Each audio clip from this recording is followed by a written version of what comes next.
blocked with tape at multiple booths, as we were just discussing. And BJP has now demanded for repolling in this constituency. Meanwhile, as per sources, Election Commission of India has taken cognizance of this matter, and it has said, and I quote, if reports of taping, if any button comes in that should be verified and noted. If true, those booths will go for repoll. That's what Election Commission of India has said. Sources have also confirmed to Manokia. That's right. That's what Manokia and we were just reporting at the moment, that some of the booths, at least 5 of the booths, will see repolling, which means the results for FALTA constituency will be held back till that repolling is done.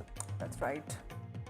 Meanwhile, violence also erupted in the constituency after central forces resorted to lathi charge at booth number 186 in Belsinga. This is FALTA that we're talking about. This is South 24 Parganas. Earlier in North 24 Parganas also we saw violence erupting in specifically Naushad Siddiqui's constituency of Bhangur. According to reports, a crowd had gathered within 100 meters of the polling booth in South 24 Parganas. Central forces then resorted to lathi charge to maintain security and disperse the crowd. Let's take a look at some reactions.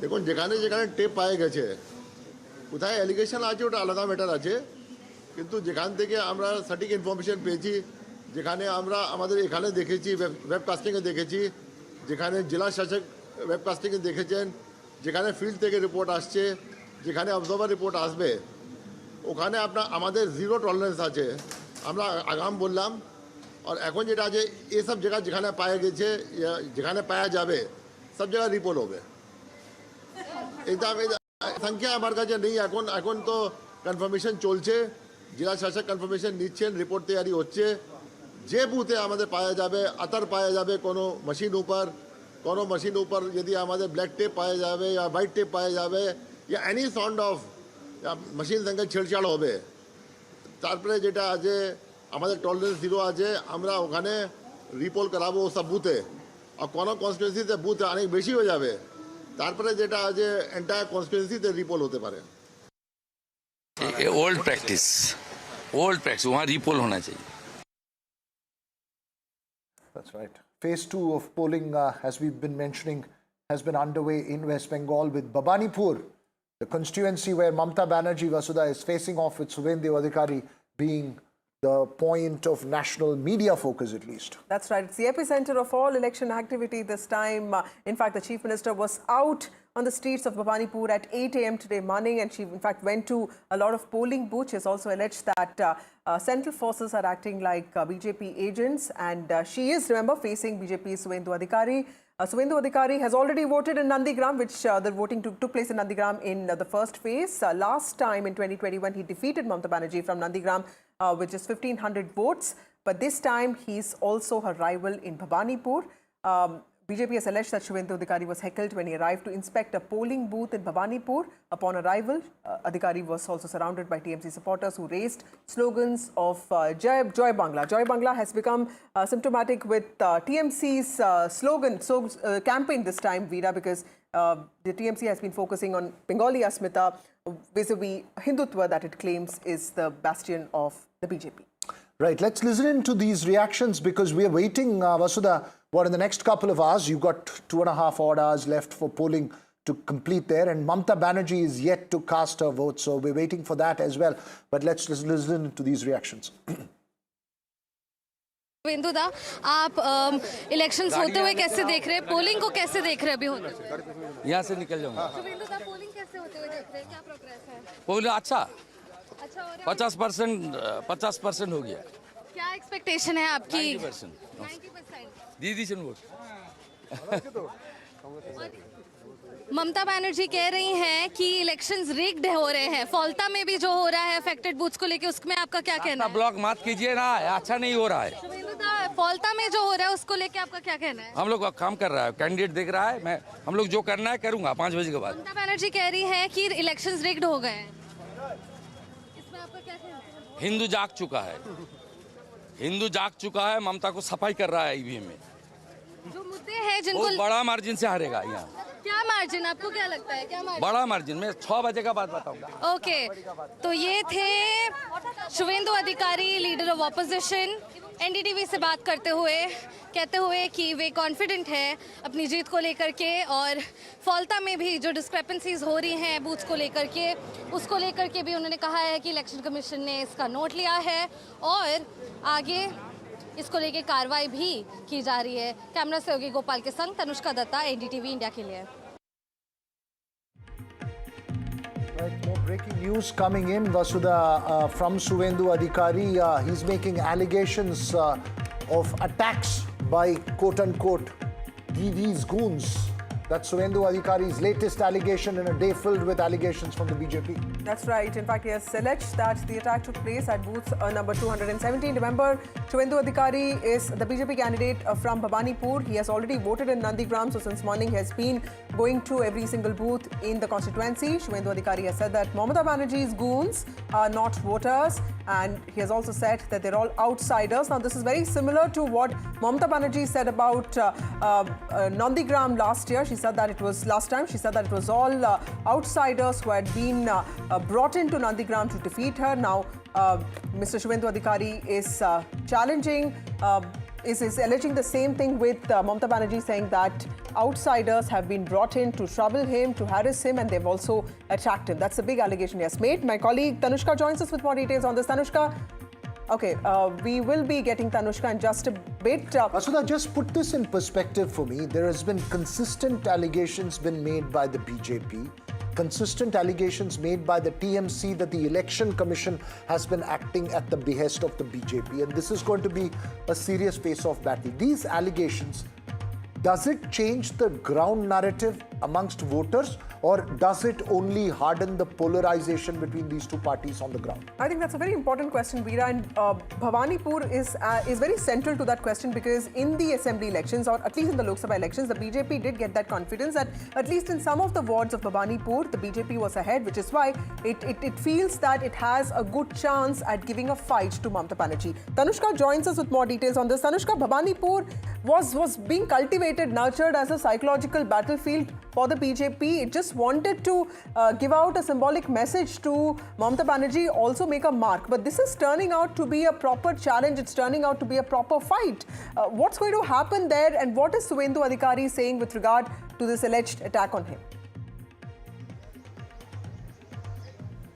Precisely, this is a complete face-off between the sitting Chief Minister Mamata Banerjee and Suvendu Adhikari from the BJP. The BJP is clearly, not letting go of the Bhabanipur constituency seat easily. They are putting up a big fight. This has been a long bastion of Trinamool Congress. The South Kolkata Assembly has been known to, have a stronghold of the Trinamool Congress, which the BJP is looking forward to hit out this time round. I spoke to Suvendu Adhikari multiple times earlier through the day, and he said that he's confident of his win in 8 wards in this particular assembly constituency. He's also hit out at Mamata Banerjee several times through the day. I'm currently at the booth where Mamata Banerjee is expected to come in to cast her vote at around 4 in the evening.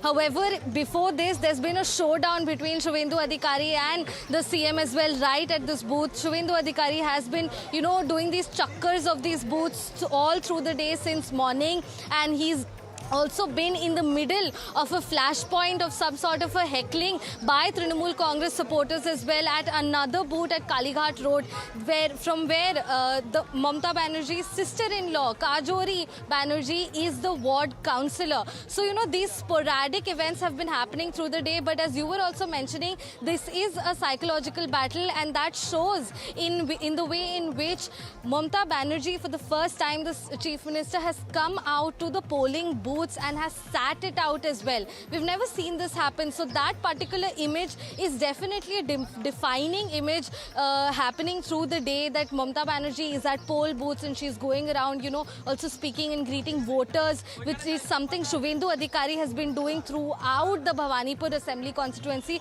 Remember, Bhabanipur is not a small area. This is a huge area. The demographic is also diverse. There is, on one hand, the Bengali Bhadralok, and on the other hand, there are non-Bengali speakers also living here, Gujaratis living here, Marwadis living here.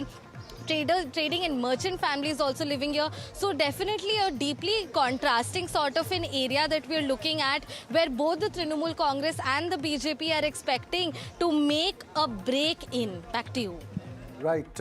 We will wait as this builds up to Mamata Banerjee coming out to cast her vote as well, Vasudha, because that's going to be an important moment in terms of the day that's playing out, how this is going to play out. Thanks very much, Tanushka. You still have your work cut out as far as that constituency is concerned. But more breaking news that's coming in, Vasudha. That's right, Vida. More violence reported from South Bengal. Tension during second phase of voting in Canning. Now in Canning West, voting has been halted at booth number 112. Polling has also been stopped for nearly an hour in the midst of protests over alleged assault of a Panchayat Pradhan. My colleague Manokya joins us with more details on this.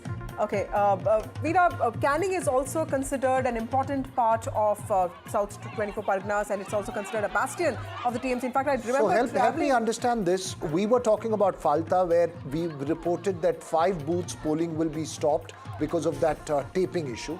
Now you have this Canning West as well. All this coming from around the same region or different parts? Absolutely. All of them are in South Bengal. In fact, when I travelled to Canning last time in 2021, there was this TMC local leader called Shaukat Mullah, who was extremely influential. So these are also, we are very simply said, these are places that are dependent on fish pond economy. And, these are also coastal places. And you see lovely sunflower fields in all these places. But all of them TMC strongholds and extremely important for the BJP to rest. Demonstrations here are taking place around central forces that have been deployed at the site. Remember that there's been a battle of words, war of words going on between BJP and Mamata Banerjee, because Mamata Banerjee, the Chief Minister, has been alleging that the central forces have been indulging in overreach. They've been targeting her party workers. They've been, in fact, visiting them. They've been intimidating them. This is the allegation that she has levelled against central forces. And remember that there are many... So you would assume that these are Trinamool Congress workers taking on the central forces, given that these are CRPF personnel who are standing there at that voting booth. Manokya is, I believe, with us. Manokya, give us the latest that you're picking up from Canning West. Well, there has been violence reported in Canning in booth number 112. Remember, this is the same area in South 24 Parganas which has seen maximum violence in this entire election. Known to be a Trinamool Congress stronghold, known to be having one of the highest minority population in South Bengal, and also known to have the highest voting tussles in the past also. This seems to be again scarring this entire history of the political season, because North Bengal has seen a comparatively lighter note, or rather more peaceful elections compared to the South Bengal region.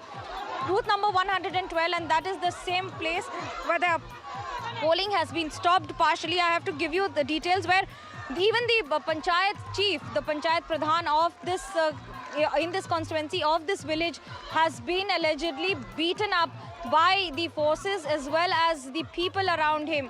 So these are multiple allegations, and there have been protests that have now people have resorted to protest against the central forces. That itself speaks volumes about the tension, the high tension that we're seeing on ground in the West Bengal state, especially South Bengal as it goes for polls today. This would be a TMC Pradhan who was assaulted. Who's making the allegations? Give us a bit of a context on this, Manokya, if you've been able to pick this up. Well, I'll give you the details. It's basically tension prevailed after some people were stopped from voting. This is a TMC stronghold, and the Pradhan also is from Trinamool Congress. It is alleged that they were not allowed to vote but by the rival party. That is the allegation. Now, after the Panchayat Pradhan, who has been roughed up, there is a protest against the central forces, and these protests are against the central forces who were intervening for a smoother process of polling in this area. Remember, this is one region which is absolutely unheard of. There's no violence in any part of the country the way it happens in the state of West Bengal, and that is what it makes the entire state and the political scenario of the state so different from any other state in the country. And that is perhaps the reason for 2,400 companies that have been deployed on ground. It might sound a little different and difficult for the rest of the country, but despite the deployment of such heavy forces and deployment on ground with massive implications on ground also. There is still reports coming in of violence in different pockets, of EVMs not working, of EVMs being ruptured or affected in some way or the other. Imagine an EVM being taped itself is historical when it comes to the state of West Bengal, are absolutely unheard in this country.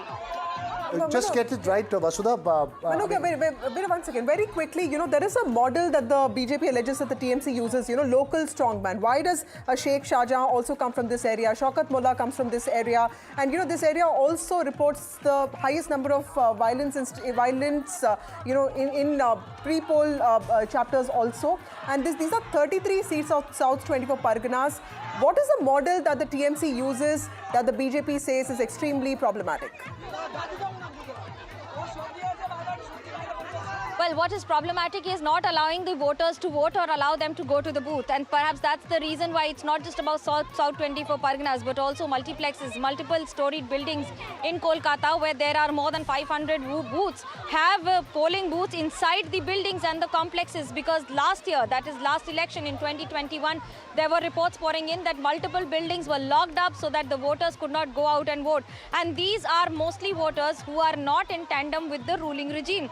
That's the reason why if you do not allow them to vote and tell them, Dada, apna ke jete hobe na, apnar vote hoye geche. This is how it has been handled on ground also, and this is how it has been happening in the state. Be it the left front, be it the ruling regime, there have been allegations against them for such kind of scientific rigging, and that's the reason why SIR comes into play, where dead voters have to be deleted, on those who do not stay in the state and have moved out have to be deleted because they were voting despite not being in this world or not being in this state. That was the major concern for everyone, including the Election Commission. And perhaps even though there are questions being raised on the entire SIR process, we do see an implication of it and we do see an impact of it on ground with the margins in every assembly constituency changing. As far as the model is concerned, if the voters do not go out to vote and yet there is a high turnout, this is where the difference is. But there are more than 50 lakh voters, our sources tell us, who've come back to the state of West Bengal to vote this time. Some of them out of the fear on whether their name will be removed from the voting list after the SIR process in case they do not vote this time, whether they will have the voting rights. Some of them have voted for the cause and some of them have just come back to vote for whatever they've seen in the state after moving out. But as we talk today, there are multiple reasons for us to believe that this is perhaps the least affected and least violent elections that I have covered in more than 2.5 decades in the state. Right, that's an important point, and also let's just put into perspective that the images that you're seeing on a screen are of a TMC village pradhan who has been allegedly attacked by central forces and the protests that are playing out there. So multiple dimensions to this, different allegations from different sides. Thanks very much there, Manogya, for bringing us the latest. We'll keep coming back to you for the latest that's coming from across West Bengal, from the constituencies which are voting. But moving on now, the Prime Minister, while inaugurating the Ganga Expressway, spoke about the record turnout in West Bengal Assembly polls. Of course, as always, Vasudha sending out a message on polling day from another place. It's, you know, relevant to a state. And incidentally, Varanasi also has a prominent population of Bengali voters, and he spoke about West Bengal there while he was inaugurating the expressway Veera, and he said that he was proud of Bengali voters who came out in large numbers and voted in the first phase of elections, and he assured people of the BJP's win. Let's listen into what he said.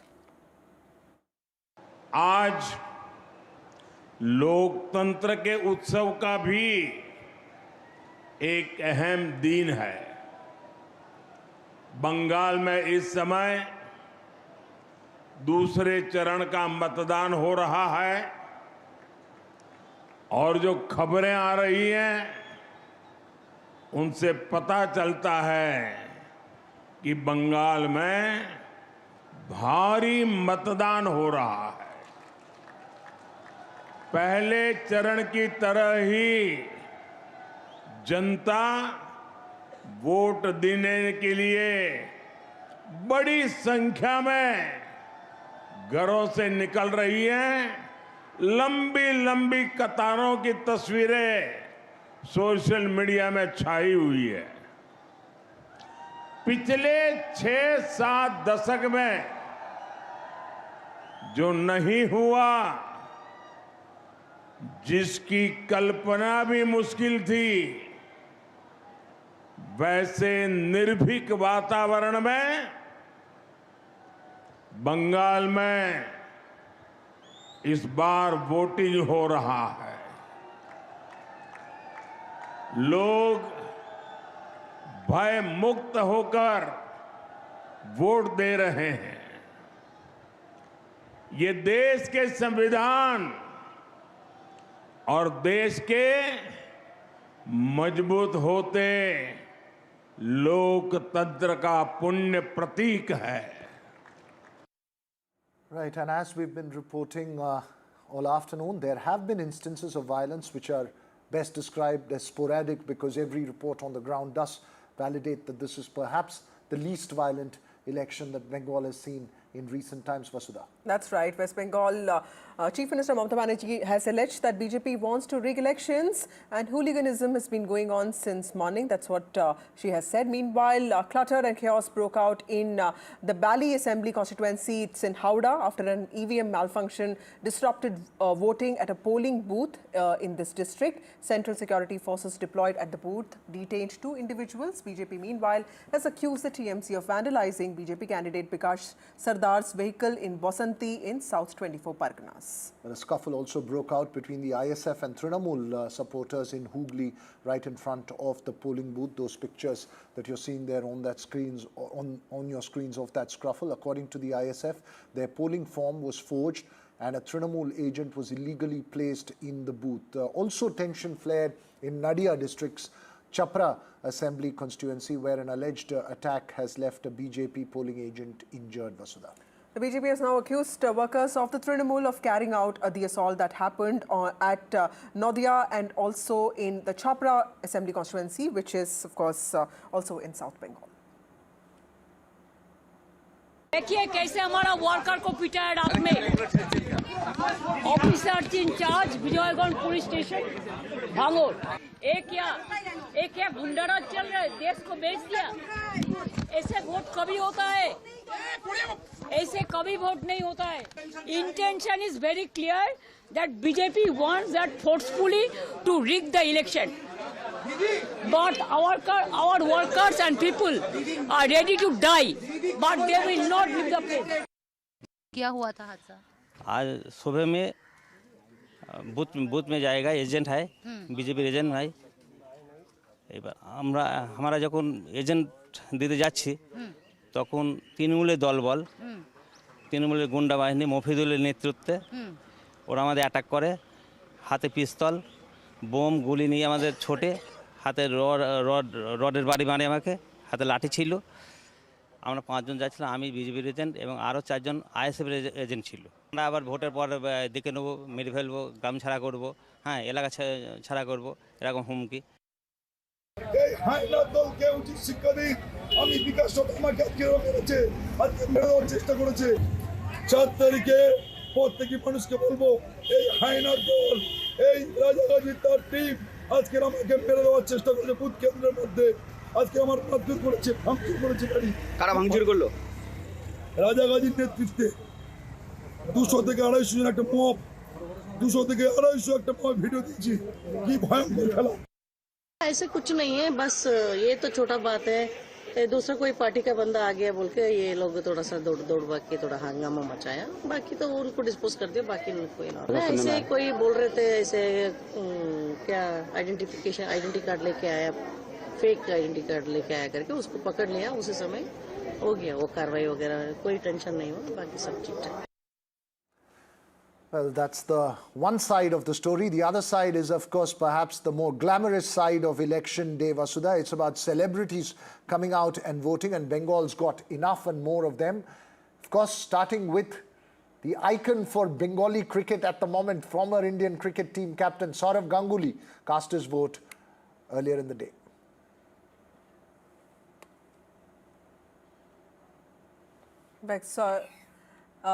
We also had actor and BJP leader Mithun Chakravarti casting his vote in Belgachia constituency. Mithunda, upon arriving at the polling booth, was seen waiting in queue to cast his vote alongside other voters. Iconic playback singer Usha Uthup was also there to cast her vote there. There you see Usha Uthup talking to Manogya, sending out her message of asking everybody to cast a vote.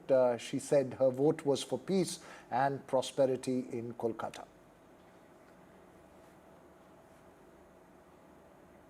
Popular Bengali cinema actor Prasenjit Chatterjee also cast his vote in a local polling booth in Kolkata. After casting his vote, he said that he was very happy about this election as it was his son's first time casting vote.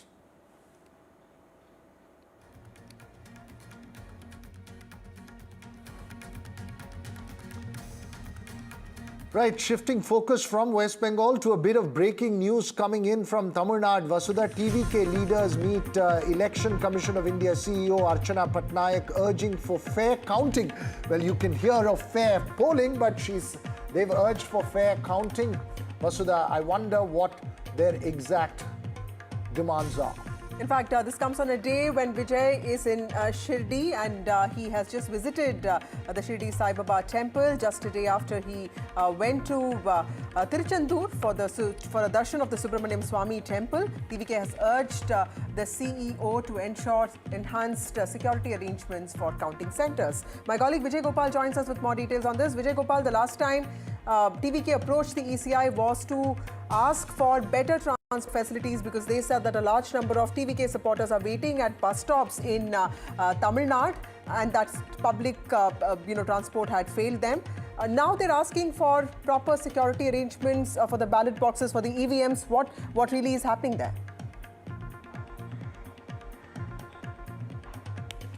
TVK has written two letters to one is to address to Archana Patnaik, another one is CEO of Election Commission of India. In the first letter, they have urged ECI to make all arrangements for counting. In a sense, they have urged ECI to give prioritize to postal votes, saying that the postal vote should be, while counting the postal votes, it should be live telecast across all constituencies. Though that will give a confidence to agents. So in a way, it is happening in a transparent way, and also they urge ECI to enhance CCTV facilities across counting booths across Tamil Nadu. So these are all the points they made by TVK. They also responded to recent TVK Chief Vijay's visit to Shirdi and also for temple, saying that it is his personal visit. There is no room for criticism towards that, and TVK also hopes that they will perform well in this election. They said DMK might do some sort of conspiracies during counting, so they are urging ECI to take all necessary or proper security arrangements ahead of counting. Vasudha. Tomorrow, on Thursday, Vijay has called all his candidates, the TVK candidates, for a meeting. So in a sense, this also reflects that all sides are, preparing for a very, very close election. None willing to give up. Whether you speak it's to the AIDMK, they say 150 plus. The DMK claims it's 150 plus. Vijay's TVK says that they're confident of a victory. So in a sense, this is also about the TVK saying that they're still very strong on the ground. That's right. Vida, let's also bring in the latest voting numbers there. 78.68 voter turnout has been recorded in Bengal phase 2 elections as of 3 p.m. This is quite a healthy turnout. Remember that in the first phase of elections, Bengal 152 seats voted and they recorded a voting percentage of almost 93%, and now the voter turnout is almost 78.7. That's right, 78.68% voter turnout. This is what, as of 3 p.m. That the reports coming in. Obviously, a lot of this gets adjusted, Vasudha. Given the SIR process and the shrinking of the electoral rolls, one does expect a certain bump in terms of percentages. But I think, like in Tamil Nadu that we noticed, one has to look at the exact number of new voters or more voters who've turned up to vote in a constituency, and that tells you the tale. For instance, in other places, it may not be uniform. Saurabh, my colleague Saurabh Gupta is on the phone line. Saurabh, 78.68% as of 3 p.m. Given that this needs to be adjusted for the SIR exercise, how would it rate in terms of real performance on the ground in terms of voter turnout? Well, I'll tell you something. The Trinamool would be worried if it's anything below 90% turnout. And that's the benchmark that the Trinamool Congress top sources have told us that they've set. in terms of their own calculations when it comes to voter turnout, taking into account the deletions by SIR, taking into account the leads they have, taking into account previous election results, taking into account also the current voter turnout. So 78%, if it goes to 90%, that's a good turnout according to the Trinamool. We still have 3 hours to go, 6 p.m. In all likelihood, it's going to touch 90% because, you know, there's always a lull in the afternoon and then the voter turnout again picks up in the evening. So that is one thing that everybody would be looking at. Mamata Banerjee hasn't voted yet. Do you think that the voting could even go up further once she votes? Yes, you know, the last minute effort and the last minute push. And I'll tell you something this time around, the political parties, both the parties, the BJP and the Trinamool, their own voter mobilization has seen a massive improvement and a massive push. So in the last few hours, they are going to go all out because like we said, this is the final lap. So they will all try and accelerate to the finish line. And there will be a higher turnout once these, last few hours kick in. Right, Saurabh, remember that, you know, we were a country which was talking 75-80%, but after the SIR process, I believe that over a period of time, 90% would be seen as a good turnout in most places, in most states. So it'll be interesting to watch. If you're at 78.68%, many would believe that the anticipation, as you're pointing out, will be a 90% voter turnout at the end of the day because we still got about, what, an hour and a half, 2 hours to go. This can be pro-incumbent wave and it can also be anti-incumbency wave. Never take voter turnout as an indication for anything. But we'll take a very short break now. Vasudha, much more when we come back.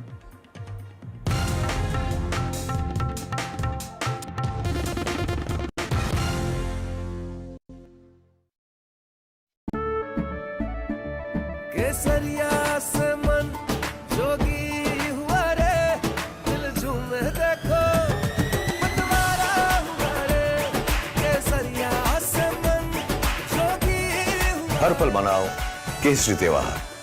विमल, बोलो जुबान केसरी। साथी हाथ बढ़ाना साथी रे, जिंदल साथी seal साथी रे, अरे सॉलिड इसकी फील है, जिंदल साथी सील है, दोस्त की स्टेनलेस स्टील है,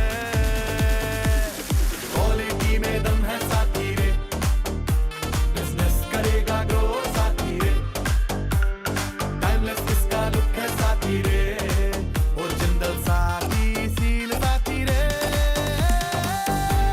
जिंदल साथी सील है तो असली स्टेनलेस स्टील है। तो जब भी आप stainless steel pipes and tubes खरीदें, जिंदल साथी सील जरूर चेक करें। Jindal stainless, India's leading producer of stainless steel.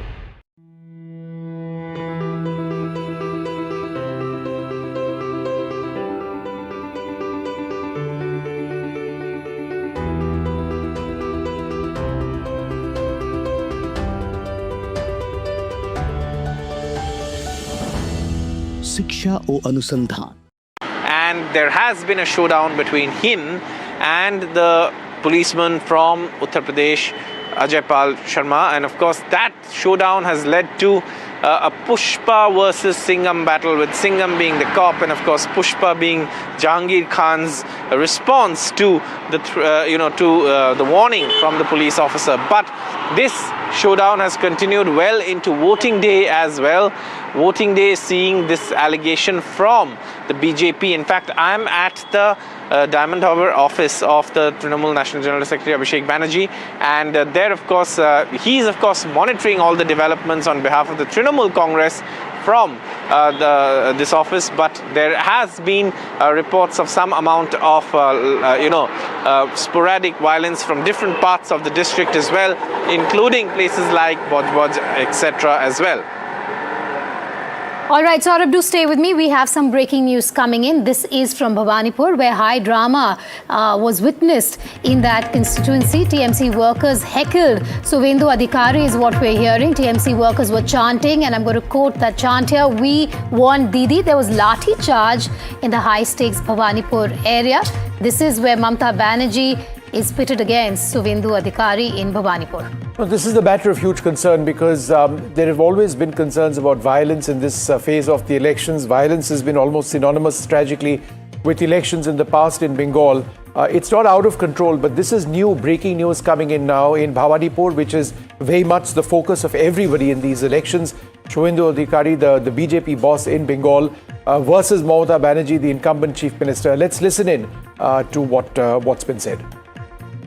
Suvendu दा, आप इलेक्शंस होते हुए कैसे देख रहे हैं? पोलिंग को कैसे देख रहे हैं अभी होते हुए? यहाँ से निकल जाऊंगा। सुवेंदु दा, पोलिंग कैसे होते हुए देख रहे हैं? क्या प्रोग्रेस है? पोलिंग अच्छा हो रहा है?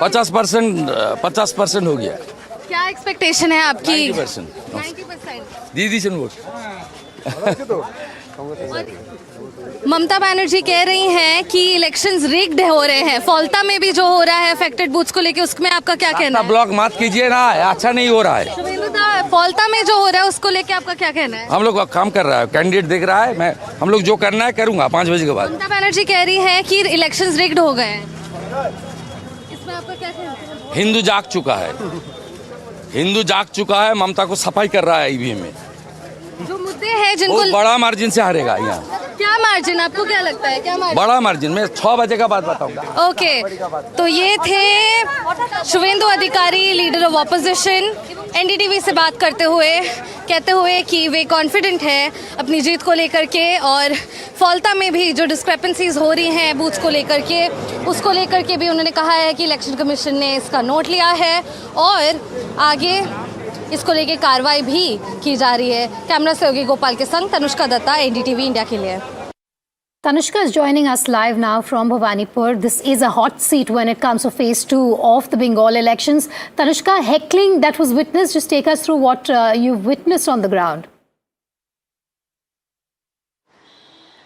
Right, Vedika, I was right there when this sort of a clash between Trinamool Congress supporters and BJP supporters broke out. This is when leader of opposition, Suvendu Adhikari, went by the Jai Hind Bhavan inside to take a round of the booths as he's been doing since morning. And he went to this particular booth with some information of fake voters and fake voting happening. And when he went inside and came outside the booth is when he was heckled or gherawed by the Trinamool Congress supporters, wherein sloganeering of Joy Bangla and We Want Didi started, stringing out in loud choruses. Suvendu Adhikari was stuck.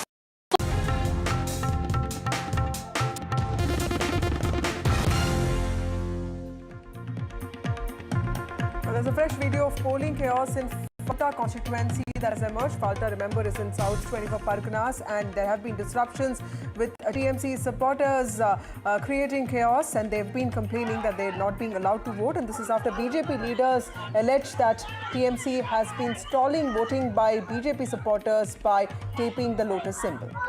That's right. Those pictures that you're seeing there on the screens between a confrontation between those people there, TMC supporters and the central forces. Remember, been reporting on multiple instances that have been reported in several parts of sporadic instances of skirmishes of this nature. But this one, of course, seems to be evolving at the moment. One is not sure exactly what the situation right now is, Vasudha. But as you said just now, it's a TMC village pradhan who was perhaps got into a scuffle or had a confrontation with the security forces, after which this is playing out there. Saurav, give us a context in terms of what we're seeing on the screens. We're seeing a bunch of TMC workers arguing with central forces there in FALTA.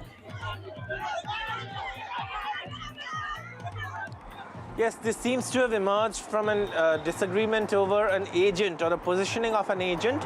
And our political parties, as you know, have agents in the polling stations. But this primarily seems to be, from what I've heard of the soundbite, it seems to be over a disagreement over the placement of an agent. Now, the Trinamool, of course, has alleged that central forces have also targeted their workers, their functionaries, and this seems to be another added complaint. This seems to be from one of the polling stations in FALTA itself, where they're saying that their agent was harassed by central forces. That's why this melee, this ruckus that took place near the polling center.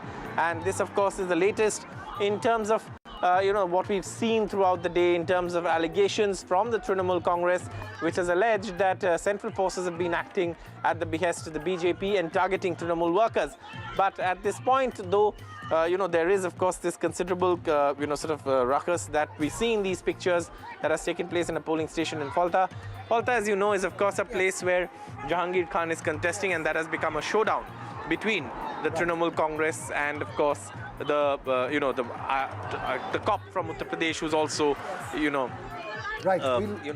We'll get the latest from you as we go along. Saurabh, thanks very much for joining us. We'll take a very short break, Vasudha, right now, when we come back.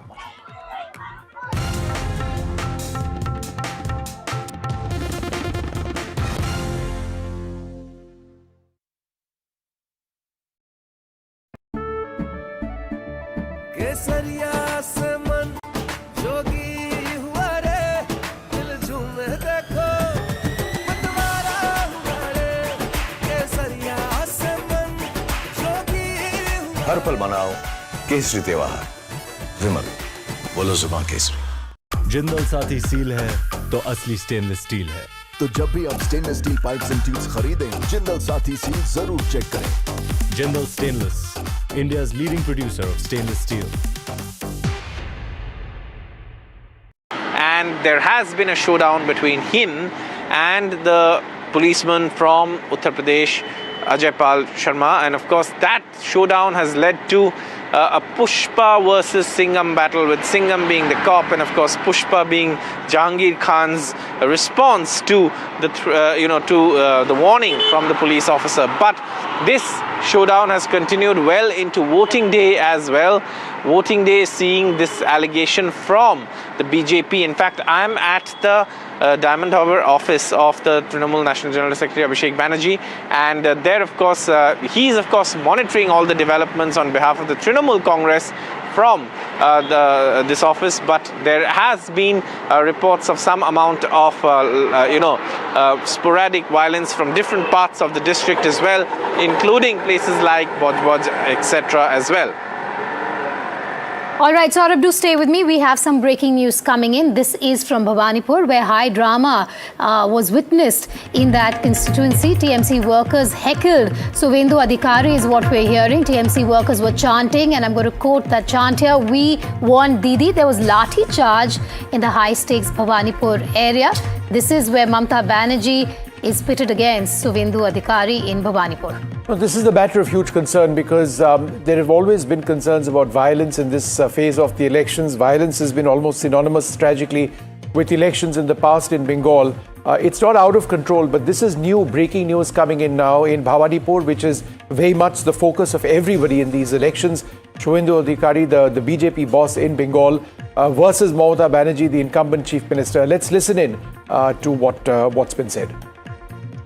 Suvendu दा, आप elections होते हुए कैसे देख रहे हैं? Polling को कैसे देख रहे हैं अभी होते हुए? यहाँ से निकल जाऊंगा। सुवेंदु दा, पोलिंग कैसे होते हुए देख रहे हैं? क्या प्रोग्रेस है? पोलिंग अच्छा हो रहा है? 50% हो गया। क्या एक्सपेक्टेशन है आपकी? 90%। दीदी से वोट।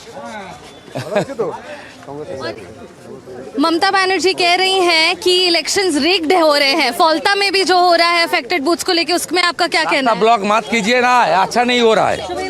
फॉल्टा में जो हो रहा है उसको लेके आपका क्या कहना है? हम लोग काम कर रहा है, कैंडिडेट देख रहा है, हम लोग जो करना है करूंगा 5 बजे के बाद। ममता बनर्जी कह रही है कि इलेक्शंस रिग्ड हो गए हैं, इसमें आपका क्या कहना है?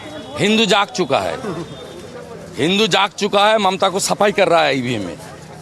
जो मुद्दे हैं जिनको बहुत बड़ा मार्जिन से हारेगा यहाँ। क्या मार्जिन, आपको क्या लगता है? क्या मार्जिन? बड़ा मार्जिन, मैं 6 बजे का बाद बताऊंगा। ओके, तो ये थे शुवेंदु अधिकारी, लीडर ऑफ ऑपोजिशन, एनडीटीवी से बात करते हुए, कहते हुए कि वे कॉन्फिडेंट है अपनी जीत को लेकर के, और फॉल्टा में भी जो डिस्क्रिपेंसीज हो रही हैं बूथ्स को लेकर के, उसको लेकर के भी उन्होंने कहा है कि भी की जा रही है। कैमरा सहयोगी गोपाल के संग तनुष्का दत्ता, एनडीटीवी इंडिया के लिए। Tanushka is joining us live now from Bhabanipur. This is a hot seat when it comes to phase 2 of the Bengal elections. Tanushka, heckling that was witnessed, just take us through what you've witnessed on the ground.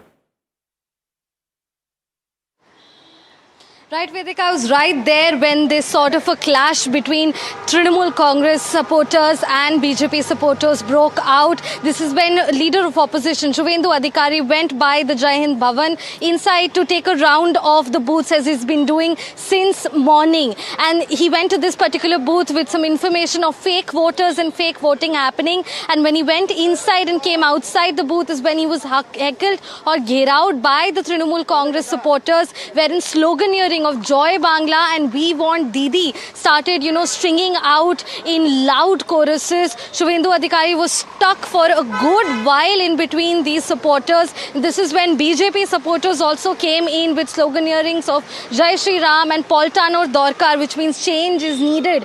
And this is what was happening. There was an intense scene that broke out between the TMC and the BJP supporters, with Suvendu Adhikari stuck right in the middle, unable to make his way to his convoy. And this is when the CRPF calls for a lathi charge. So a lathi charge was struck out onto the people out there. The environment completely rose in terms of not just temperature but even hostility. People were, of course, this was being done to get people into accordance and get the road clear as well. The police forces are still present here, and of course CRPF forces as well. And in the midst of all of this is what Suvendu Adhikari says is that this is an attempt of the Trinamool Congress to disrupt the elections, to disrupt the election process. However, what the voters there said is that they have always, seen Didi's welfare schemes and that they want Didi to be back here and that they want Didi to continue here. Of course, both sides of voters.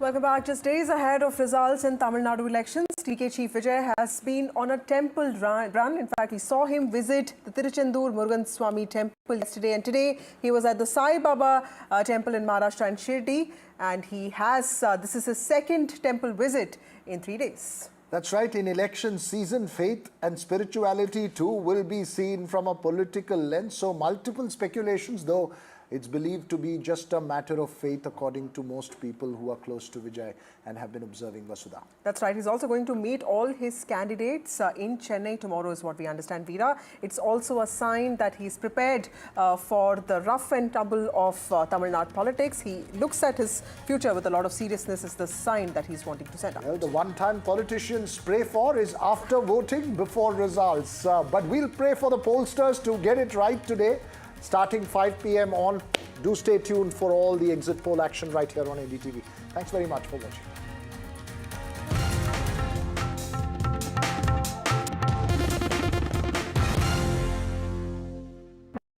सवाल ये नहीं कि खबर क्या है, सवाल ये है कि किस पर भरोसा है। फर्क होता है खबर में और उसकी कहानी में। हम कहानियां नहीं, सच दिखाते हैं और वो हमें बनाता है भारत का विश्वास। From the heart of West Bengal, I will bring you the pulse, the mood and the stories shaping this crucial election. Join me, Gargi Nandi Roy, on NDTV 24/7.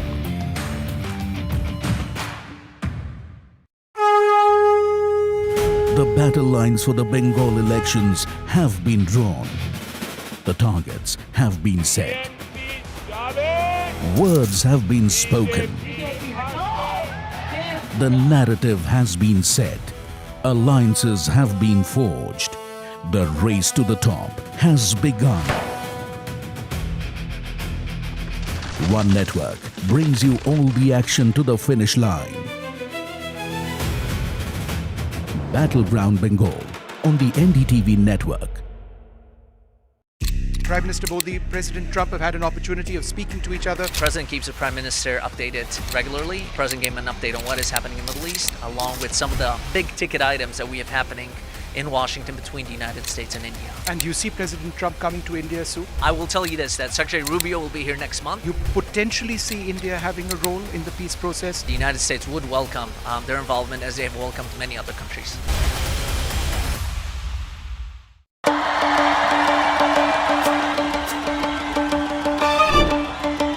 Will the rising sun win with a hand in hand?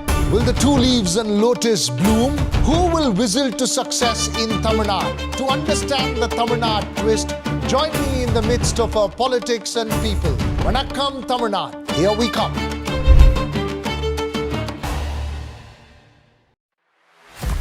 YouTube doesn't have a favorite news channel. It has 3. NDTV 24/7, India's #1 English news channel. NDTV India, India's #1 Hindi news channel. NDTV Profit, India's #1 English business news channel. 3 channels, 3 undisputed leaders, 1 unstoppable network. NDTV. Elections are a game of strategy. I will break down the moves, the match, and the momentum that decides who wins and who loses. I am Satish K. Singh.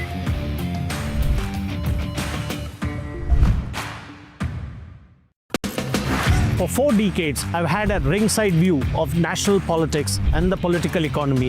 I'll decode the distance between the numbers and the narrative in these elections. Watch me, Shankar Iyer, on NDTV.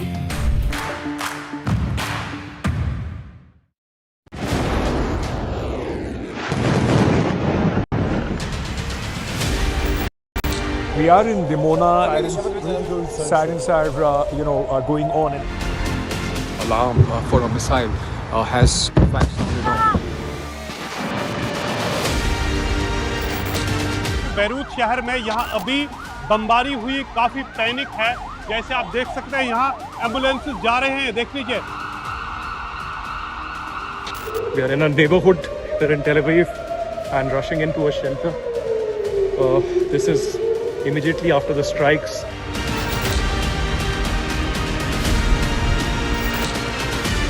Currently, we are present at the Persian Gulf, and if we keep on moving towards the eastern coast, we will be reaching towards the Strait of Hormuz. See all these apartment buildings which have been damaged. This place called Jinnah was targeted during the night. Nazir Masoodi, Aditya Rajkol. This is Teji Purandare. Ankit Tyagi, NDTV. And there has been a showdown between him and the policeman from Uttar Pradesh, Ajay Pal Sharma, and of course that showdown has led to a Pushpa versus Singham battle, with Singham being the cop and of course Pushpa being Jahangir Khan's response to the warning from the police officer.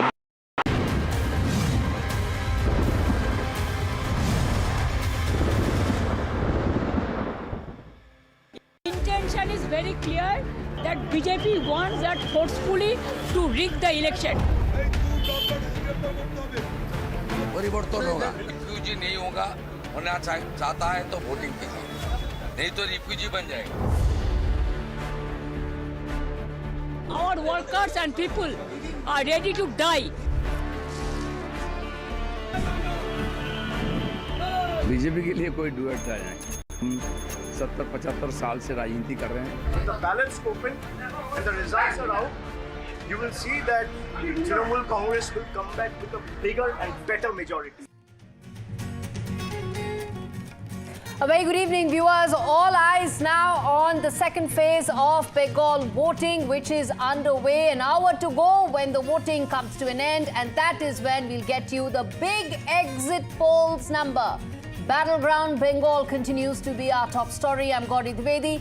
Our NDTV's rolling coverage continues. A quick check of the big stories that we are tracking for you this hour. Phase 2 of Bengal voting hit by rigging charges in Diamond Harbour.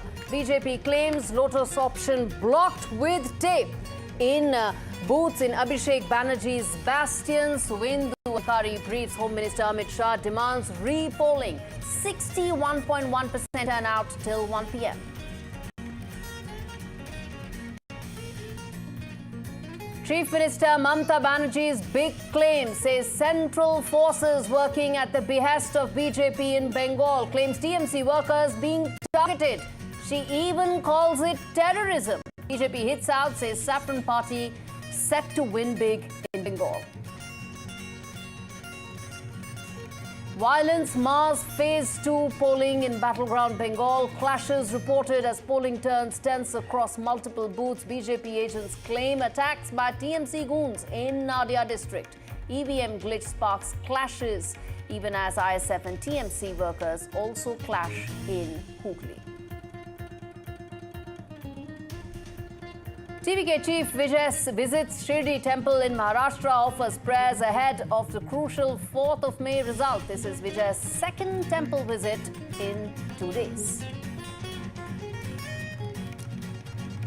6 lanes, 600 kilometers, 6 hours. Prime Minister Modi inaugurates the 36,000 crore rupee Ganga Expressway, Uttar Pradesh's longest road corridor linking Meerut to Prayagraj.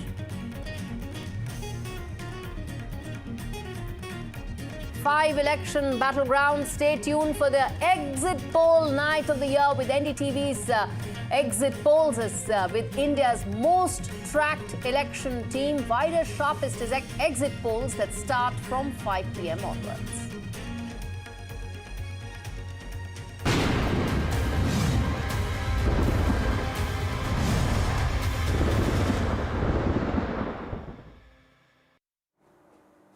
All right, viewers, the second phase of polling has been marred by a serious set of accusations, and we've got some fresh visuals that are coming in that tell you exactly how things unfolded in the FALTA constituency, the controversy that's been hogging the limelight through the day, the second phase of these Bengal elections. What you see on your screens is a confrontation between voters and forces. This is in FALTA in Diamond Harbour.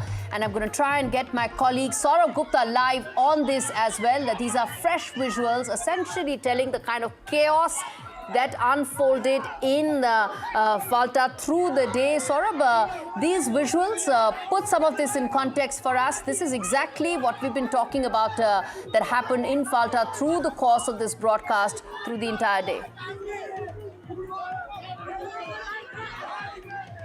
That's right. You know, this chaos seems to have emerged from the confrontation between the central forces and a Trinamool agent in that booth. What the Trinamool is alleging is that central forces ill-treated this polling agent or the Trinamool functionary who was there as a polling agent in that booth, and that's what led to this confrontation with the forces, leading to that chaos that you see in the pictures that are there on your screens. Now, this is, of course, something that obviously has been a repeated allegation. In fact, there have been several allegations that have been made against the central forces by the Trinamool Congress. Central forces, of course, may say that they've been able to conduct a largely peaceful election without major incidents of violence, and comparatively, if you look at previous elections, this is indeed a more peaceful election, even though there have been sporadic incidents of violence coming in from different places, or confrontation or chaos coming in from different places, but largely peaceful is what the general opinion would be on the ground.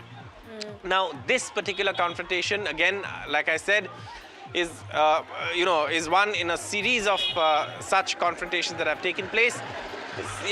Almost in all cases, they are to do with the polling process and the placement of agents, and that's something that obviously the Election Commission will have to take note of, because the Trinamool Congress has accused not only the central forces but also the Election Commission of bias. The Election Commission says it, of course, is trying to conduct a peaceful election, which so far hasn't been the case in West Bengal. But this time around, many would argue that this is relatively one of the more peaceful elections. Indeed, no one can forget the post-poll violence that took place in 2021, the previous last assembly elections, which really did raise questions with regards to central forces. Thanks much, Saurabh. I'm going to keep coming back to you as and when there are more updates on battleground Bengal. But more news coming in. Let's address that as well, which is the BJP candidate from Bhabanipur and Nandigram. That is Suvendu Adhikari. The leader of opposition says hooligans attacked him at booth number 217. And he says they are Mamata Banerjee's goons. They are not voters. They are all outsiders. That's the big claim that's been made by Suvendu Adhikari. Let's play that out for you first, and then we talk more on that.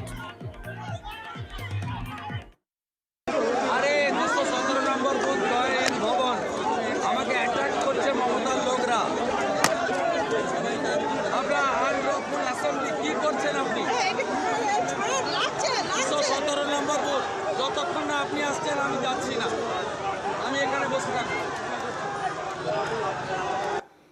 All right, Tanushka joins us live from Bhabanipur, which is really the big battle of this election, isn't it? That is when you'll have Mamata Banerjee and Suvendu Adhikari, the second face-off that is taking place in that many elections. But Tanushka, first of all, walk us through exactly what is it that Suvendu Adhikari is alleging here. Precisely. So, you know, this is the major fight between Mamata Banerjee and Suvendu Adhikari at this hot seat of Bhabanipur constituency. And we've been seeing all through the day, Suvendu Adhikari has been going from booth to booth, you know, taking a stock of the situation and, of course, seeing how voter progress is happening.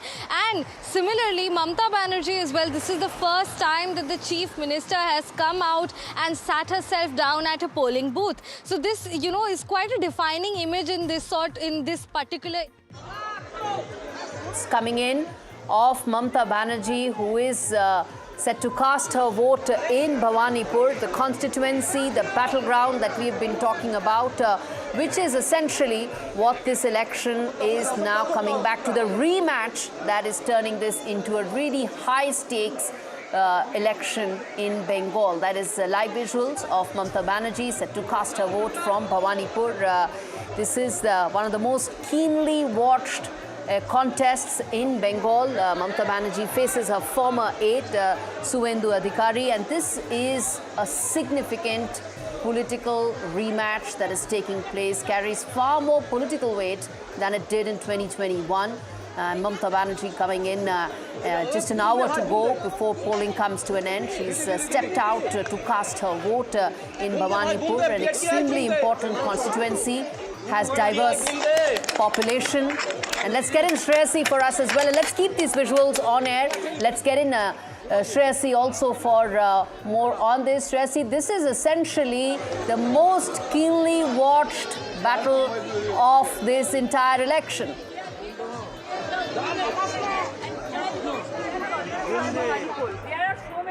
There are so many.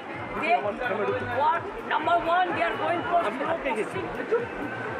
Number two, from yesterday night they started atrocities and they arrested so many of our people. Though there is a court order, it is a contempt of court. We have sent our notices to the concerned authority. But I have never seen this type of democracy. But instead of that, I am saying they have deputed the press media that whatever তারা যেটা বলবে সেটা প্রেসকে দেখাতে হবে যে BJP survey. আমি বলছি no, victory is here and Trinamool is winning. একদম জিতছে, সবাইকে বলবো শান্ত থাকতে এবং 6টা পর্যন্ত যারা ভোট করবে প্লিজ, এবং 6টা পর্যন্ত যারা লাইনে থাকবে তাদের ভোটার সিট দিতে বাধ্য। And CRPF cannot torture like this.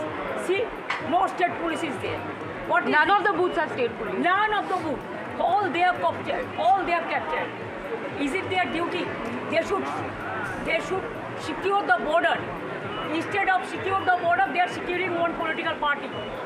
I'm sorry, I have never seen this type of thing. Because in my life, I'm fighting my election since 1984. And this time the atrocities are terrible. এত atrocity হচ্ছে, এত অত্যাচার হচ্ছে। Even আমার পাড়ায় ঢুকে পর্যন্ত মেয়েদের মেরেছে। আর কয়েকটা ওসি নিউলি ডেপুটেড হয়েছে Kalighat, Bhabanipur, like this Chetla.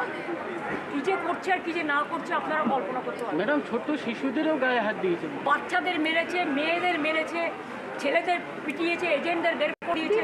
Even Kalyani এই চপ কল্যাণী, তুমি দেখো পুরো রানাঘাট থেকে শুরু করে কল্যাণী থেকে শুরু করে একেবারে বনবা বাগদার ওই বেলটা, ওদিকে তোমার আরামবাগ, খানাপুর, তোমার গোঘাট, ওদিকে হচ্ছে ক্যানিং পূর্ব, ক্যানিং পশ্চিম। আমি তো সকালে তোমাদের ছবি দেখালাম, সব এজেন্টদের ক্যান্ডিডেটদের বের করে দিচ্ছে।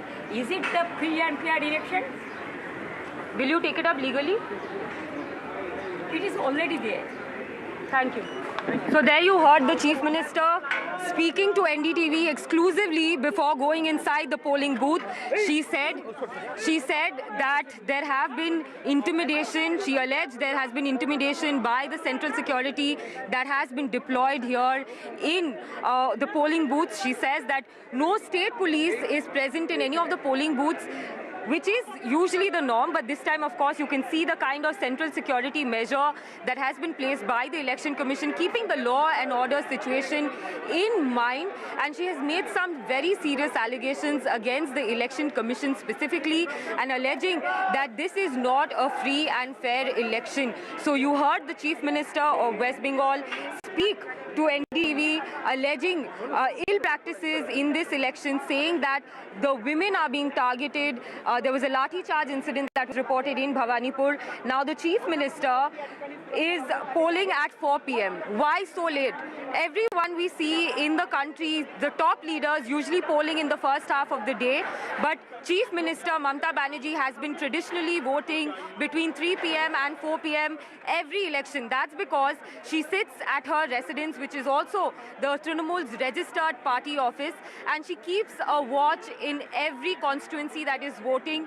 She takes details from her booth workers, from her ground workers in those districts. She compiles those data and she keeps a watch. She answers her messages, she replies to the calls that she gets, and that's why she comes right at the end after ensuring that if there are any complaints being made by the Trinamool workers in any of the constituency, she first looks into that and then she casts her vote here. And of course today she's leveled very serious allegations that we've not heard her say before in any of the elections. We've always seen a high battle here in West Bengal between the BJP and the Trinamool Congress since 2019. But this time the Chief Minister saying there is no fair playing field. The Election Commission of India is helping the BJP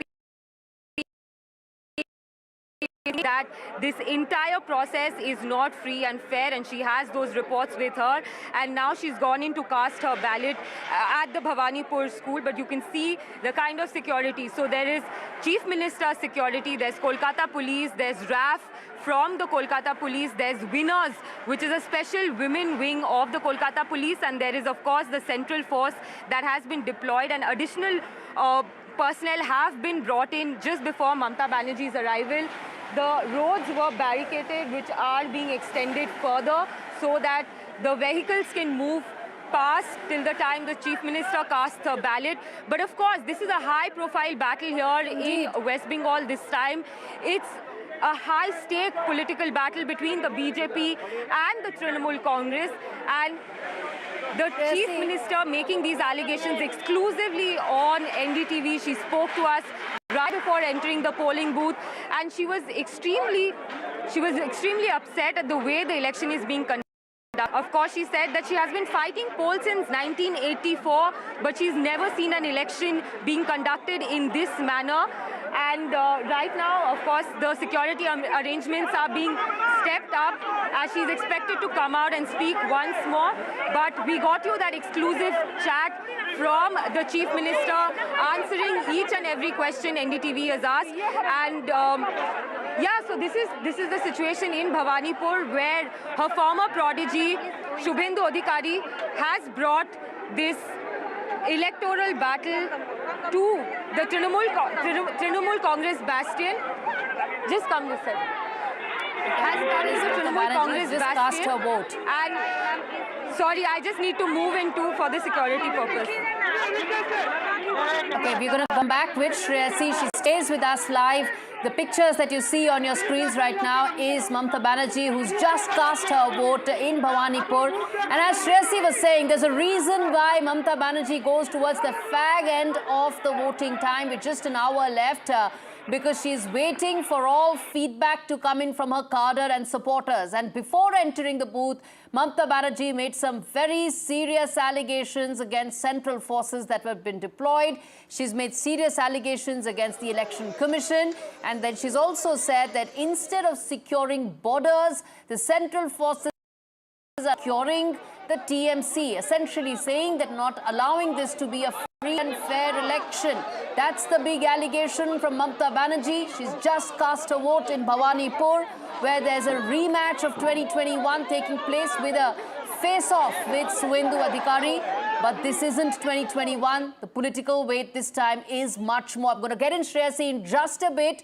My colleague who actually asked that question to Mamata Banerjee, that will you take this up legally? That's the question that Shreyasi asked when Mamata Banerjee was making those very serious allegations, to which the Chief Minister of West Bengal said it already is. That's the reply that she gave. But what you see on your screens is Mamata Banerjee just casting a vote with less than an hour to go for polling to come to an end in the second phase of West Bengal elections, where 142 critical seats are at play. And most of them are Trinamool bastions, including the one where she is contesting from, which is Bhabanipur. Those are live visuals. Let's increase the audio ones.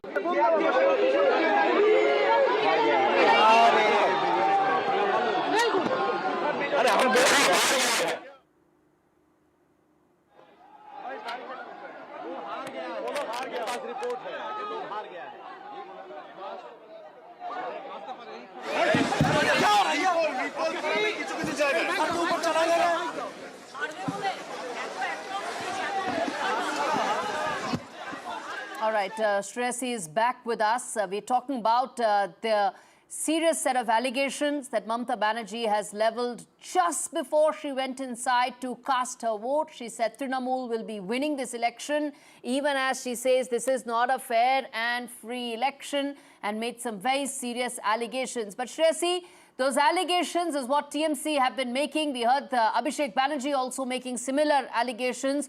But what she said, and when she responded to your question also, essentially tells you what this entire battleground Bengal comes down to, doesn't it? The BJP on one side taking on and hoping to dislodge Mamata Banerjee from her citadel and from Bhabanipur. Absolutely. You know, this entire constituency of Bhabanipur, it is not just one constituency which is a legislative challenge, but it's a symbolic, strong turf of the Trinamool Congress. This is a home turf. Chief Minister Mamata Banerjee just stays down this lane. And we have been camping with her here in Bhabanipur, and she has canvassed each and every lane and by-lane this time, which we haven't seen in the previous elections. Be it 2021, where she was fighting from Nandigram, a completely different constituency. This is an urban constituency. The stakes are high. And I would stick my neck out to say the only person for whom the stake is the highest has to be the Chief Minister of West Bengal, Mamata Banerjee. She is the face of the party. She is the star campaigner of the party, and she has said that I am the candidate for all 294 seats. So the stakes for the Chief Minister is extremely high. Also, if we go back to 2021, Chief Minister Mamata Banerjee lost to Suvendu Adhikari by a very thin margin of 10,000 votes from Nandigram. She has tasted defeat from Suvendu Adhikari. So this time the Trinamool Congress will not take any chance. आप भवानीपुर में vote करते हैं? क्या आपको क्या लग रहा है इस टाइम बीजेपी आएगा या तृणमूल रहेगा? हम लोग तो भवानीपुर में तृणमूल को ही चाहते हैं, तृणमूल भी आएगा। तृणमूल का क्या खास क्या होता है भवानीपुर के साथ? अच्छा है, सब ही अच्छा है, सब तृणमूल का सब कुछ अच्छा है। तो बीजेपी बोल रहा है कि बहुत सारे घुसपैठिया आ गया है पश्चिम बंगाल। बीजेपी को तो हम नया सुना है, हम लोग तो इतना साल हो गया, 65 साल हो गया, हम तृणमूल को ही वोट देते हैं। पहले Congress, Trinamool. So these are voters of West Bengal. Let me just ask some more. आप यहाँ पे वोट करते हैं? आप यहाँ पे वोट करते हैं भवानीपुर में? इस बार दीदी रहेगी या बीजेपी आएगी? आएगा? क्या कोई मालूम नहीं है। मालूम नहीं है। भवानीपुर में काम किया है तृणमूल ने? हाँ किया। और बेटर हो सकता है काम? अच्छा और अच्छा हो सकता है काम? या सब कुछ कर दिया? नहीं, सब कुछ नहीं। Okay. Let me try and speak to a young voter. Yeah. What is the issue that you're keeping in your mind while casting your ballot? That these are the issues that I will remember when I vote for a party. I'm very safe in Bhabanipur city, so that's a big reason. Nothing else. Thank you. So, you know, the women over here clearly showing their support for the Chief Minister, but of course we saw what a campaign the BJP ran here in West Bengal, a strategic shift from their 2021 battle. Yes. Here in this time in 2026, we saw the Prime Minister reach out to the women more. A 3,000 rupee welfare scheme, monthly welfare scheme has been promised by the BJP if they come to power. We heard the Joy Ma Kali, Joy Ma Durga. We saw him have the Jhalmuri. We saw him go to the Kali temple and offer prayers. So these are all very, rooted in the Bengali culture here in West Bengal, and that is something the BJP has really latched onto and done well in. But of course, finally, the voters are going to decide who's going to rule West Bengal. That essentially sums it up as far as Bhabanipur is concerned. As we've been saying that in 2026, the political face-off carries more weight than 2021, even as there are more allegations coming in, this time from the BJP. There's a ruckus that took place at a polling booth in North Howrah. You see those visuals on your screen.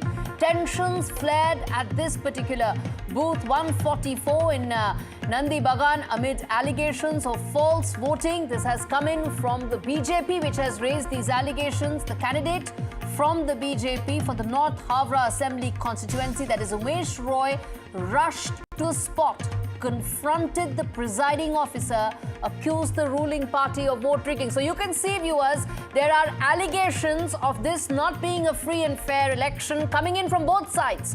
Just minutes ago, you heard the Mamata Banerjee, the Chief Minister. Now you have fresh case coming to light. This time, allegations have been levelled by the BJP's candidate, Umesh Roy, the candidate for the North Howrah Assembly constituency. Those are visuals that you see on your screen. The matter has, of course, now been escalated, reported to the Election Commission as well, even as there are now serious allegations being levelled by the BJP's candidate. This ruckus that you see on your screens is exactly how it unfolded. The visuals tell you what really happened. There were allegations. Then the candidate rushed to the spot. He has confronted the presiding officer. And those are visuals of just that particular incident unfolding in North Howrah constituency.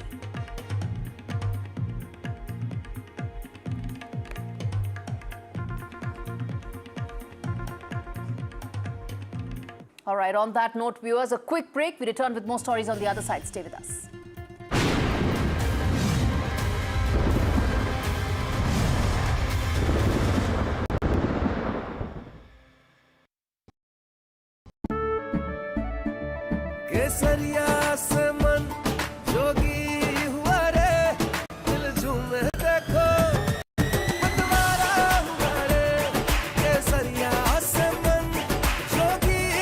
हर पल मनाओ केसरी त्योहार विमल बोलो जुबान केसरी साथी हाथ बढ़ाना साथी रे जिंदल साथी सील साथी रे अरे सॉलिड इसकी फील है जिंदल साथी सील है दोस्त की स्टेनलेस स्टील है क्वालिटी में दम है साथी रे बिजनेस करेगा ग्रो साथी रे टाइमलेस इसका लुक है साथी रे और जिंदल साथी सील साथी रे जिंदल साथी सील है तो असली स्टेनलेस स्टील है तो जब भी आप stainless steel pipes and tubes खरीदें जिंदल साथी सील जरूर चेक करें Jindal stainless India's leading producer of stainless steel. And there has been a showdown between him and the policeman from Uttar Pradesh, Ajaypal Sharma, and of course that showdown has led to a Pushpa versus Singham battle, with Singham being the cop and of course Pushpa being Jahangir Khan's response to the warning from the police officer. But this showdown has continued well into voting day as well. Voting day seeing this allegation from the BJP. In fact, I'm at the Diamond Harbour office of the Trinamool National General Secretary Abhishek Banerjee, and there of course he's of course monitoring all the developments on behalf of the Trinamool Congress from this office. But there has been reports of some amount of sporadic violence from different parts of the district as well, including places like Boj etc. as well. All right, Saurabh, do stay with me. We have some breaking news coming in. This is from Bhabanipur, where high drama was witnessed in that constituency. TMC workers heckled Suvendu Adhikari is what we're hearing. TMC workers were chanting, and I'm going to quote that chant here, "We want Didi." There was lathi charge in the high-stakes Bhabanipur area. This is where Mamata Banerjee is pitted against Suvendu Adhikari in Bhabanipur. Well, this is a matter of huge concern because there have always been concerns about violence in this phase of the elections. Violence has been almost synonymous, tragically, with elections in the past in Bengal. It's not out of control, but this is new, breaking news coming in now in Bhabanipur, which is very much the focus of everybody in these elections. Suvendu Adhikari, the BJP boss in Bengal, versus Mamata Banerjee, the incumbent chief minister. Let's listen in to what's been said. Suvendu दा, आप elections होते हुए कैसे देख रहे हैं? Polling को कैसे देख रहे हैं अभी होते हुए? यहाँ से निकल जाऊंगा। सुवेंदु दा, पोलिंग कैसे होते हुए देख रहे हैं? क्या प्रोग्रेस है? पोलिंग अच्छा हो रहा है। 50% हो गया। क्या एक्सपेक्टेशन है आपकी? 90%। दीदी से वोट। ममता बनर्जी कह रही हैं कि इलेक्शंस रिग्ड हो रहे हैं। फॉल्टा में भी जो हो रहा है अफेक्टेड बूथ्स को लेके, उसमें आपका क्या कहना है? ब्लॉक मत कीजिए ना, अच्छा नहीं हो रहा है। फॉल्टा में जो हो रहा है उसको लेके आपका क्या कहना है? हम लोग काम कर रहा है, कैंडिडेट देख रहा है, हम लोग जो करना है करूंगा 5 बजे के बाद। ममता बनर्जी कह रही है कि इलेक्शंस रिग्ड हो गए हैं, इसमें आपका क्या कहना है? हिंदू जाग चुका है, ममता को सफाई कर रहा है ईवीएम में। जो मुद्दे हैं जिनको बड़ा मार्जिन से हारेगा यहाँ। क्या मार्जिन, आपको क्या लगता है? क्या मार्जिन? बड़ा मार्जिन में 6 बजे का बाद बताऊंगा। ओके, तो ये थे शुवेंदु अधिकारी, लीडर ऑफ ऑपोजिशन, एनडीटीवी से बात करते हुए, कहते हुए कि वे कॉन्फिडेंट है अपनी जीत को लेकर के, और फॉल्टा में भी जो डिस्क्रिपेंसीज हो रही हैं बूथ्स को लेकर के, उसको लेकर के भी उन्होंने कहा है कि इलेक्शन कमीशन ने इसका नोट लिया है और आगे इसको लेके कार्रवाई भी की जा रही है। कैमरा सहयोगी गोपाल के संग तनुष्का दत्ता, एनडीटीवी इंडिया के लिए। Tanushka is joining us live now from Bhabanipur. This is a hot seat when it comes to phase 2 of the Bengal elections. Tanushka, heckling that was witnessed, just take us through what you've witnessed on the ground.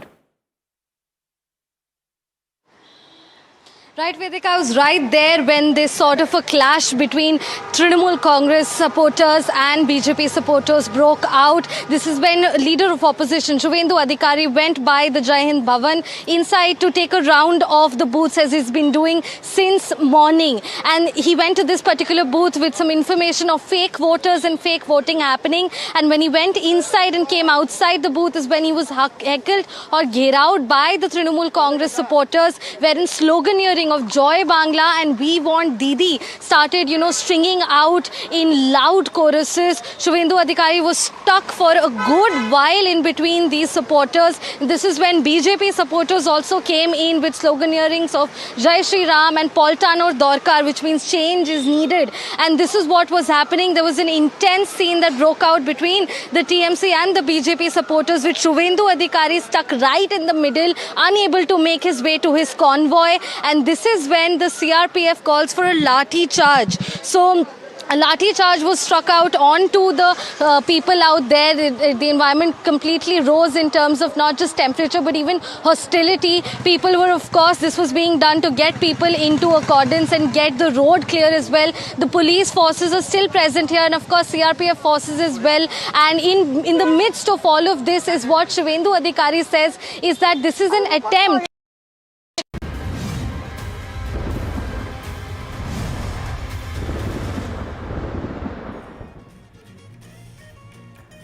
Welcome back, viewers. Our top focus continues to be battleground Bengal. Well, BJP has made a big claim against TMC, alleging EVM tampering in Jahangir Khan's constituency, FALTA. BJP's Amit Malviya has shared a video of EVM and alleged that voting options were blocked with tape at multiple booths. BJP now demands the repolling in this crucial constituency, even as sources tell that Election Commission of India has taken cognizance of the matter and said that if reports of taping, if any button comes to light, then that should be verified and noted. And if true, those votes will go for repolling. Meanwhile, violence has erupted in the constituency after central forces resorted to lathi charging at booth number 186 in Belsinga. As per reports, a crowd had gathered within 100 meters of the polling booth, which isn't allowed by law. Central forces then resorted to lathi charge to ensure security and to disperse the crowd and to put them behind that 100-meter radius where no crowd can actually assemble. দেখুন যেখানে যেখানে tape পাওয়া গেছে কোথায় allegation আছে ওটা আলাদা matter আছে কিন্তু যেখান থেকে আমরা সঠিক ইনফরমেশন পেয়েছি যেখানে আমরা আমাদের এখানে দেখেছি ওয়েবকাস্টিংয়ে দেখেছি যেখানে জেলা ওয়েবকাস্টিংয়ে দেখেছেন যেখানে ফিল্ড থেকে রিপোর্ট আসছে যেখানে অবজারভার রিপোর্টে ওখানে আপনার আমাদের জিরো টলারেন্স আছে আমরা আগাম বললাম আর এখন যেটা আছে এসব জায়গা যেখানে পাওয়া গেছে যেখানে পাওয়া যাবে সব জায়গায় রিপোর্ট হবে এটা সংখ্যা আমার কাছে নেই এখন তো কনফার্মেশন চলছে জেলা শাসক কনফার্মেশন নিচ্ছেন রিপোর্ট তৈরি হচ্ছে যে বুথে আমাদের পাওয়া যাবে আতার পাওয়া যাবে ओल्ड प्रैक्टिस वहाँ रिपोल होना चाहिए ओल्ड प्रैक्टिस वहाँ रिपोल होना चाहिए How peacefully the election process is going. You can see how peacefully it's going. Obviously, there will be isolated incidents, but since the Election Commission is in control of things, I would like to believe that things will be taken care of. And we are in favor of free and fair election because the mandate lies with the people of Bengal and it is going to be in the favor of Mamata Banerjee. But in FALTA, ma'am, they are saying that BJP symbol has been taped right now. These are the allegations being made by BJP and EC has said that the repolling will take place. In first phase, we did not see any repolling. We have seen the BJP, the Election Commission of India going lock, stock and barrel, getting police officers to intimidate people, CRPF asking for votes. And FALTA is not a, it's like a hotspot since last night, what we can see. They are targeting a few places, but I don't think that it's going to garner them votes. They are just trying to intimidate people, the voters of Bengal. Historically, I think this has been the most peaceful election so far. We always want it to happen that way. Democracy, it's a celebration of democracy. People should come out, people should vote for Mamata Banerjee, they should vote for Mamati Manush. Raman joins us live from Diamond Harbour. Raman, what's the situation like right now? This was in fact the biggest controversy since morning about taping of BJP's poll symbol in several constituencies, several booths. Well, Gauri, I want to tell you that this is a very tough fight for BJP in South 24 Pargana because there are 31 seats and last time TMC almost ruled out on 30 seats and that is why you can see a heavy deployment of CRPF in all across the 24 South district of Pargana. As you can see, the CRPF, the Ajay Pal Sharma, the central observer is patrolling on the roads of the South 24 Pargana as in the FALTA assembly seat where the TMC has fielded Jahangir Khan from this particular seat and that is why the social media war of word is also being enacted few days back. So as you can see that the central forces and Ajay Pal Sharma himself is patrolling on the streets of FALTA. As you can see the JK number, the armed vehicle is also deployed on the everywhere across the FALTA assembly constituency and on the Harsidanga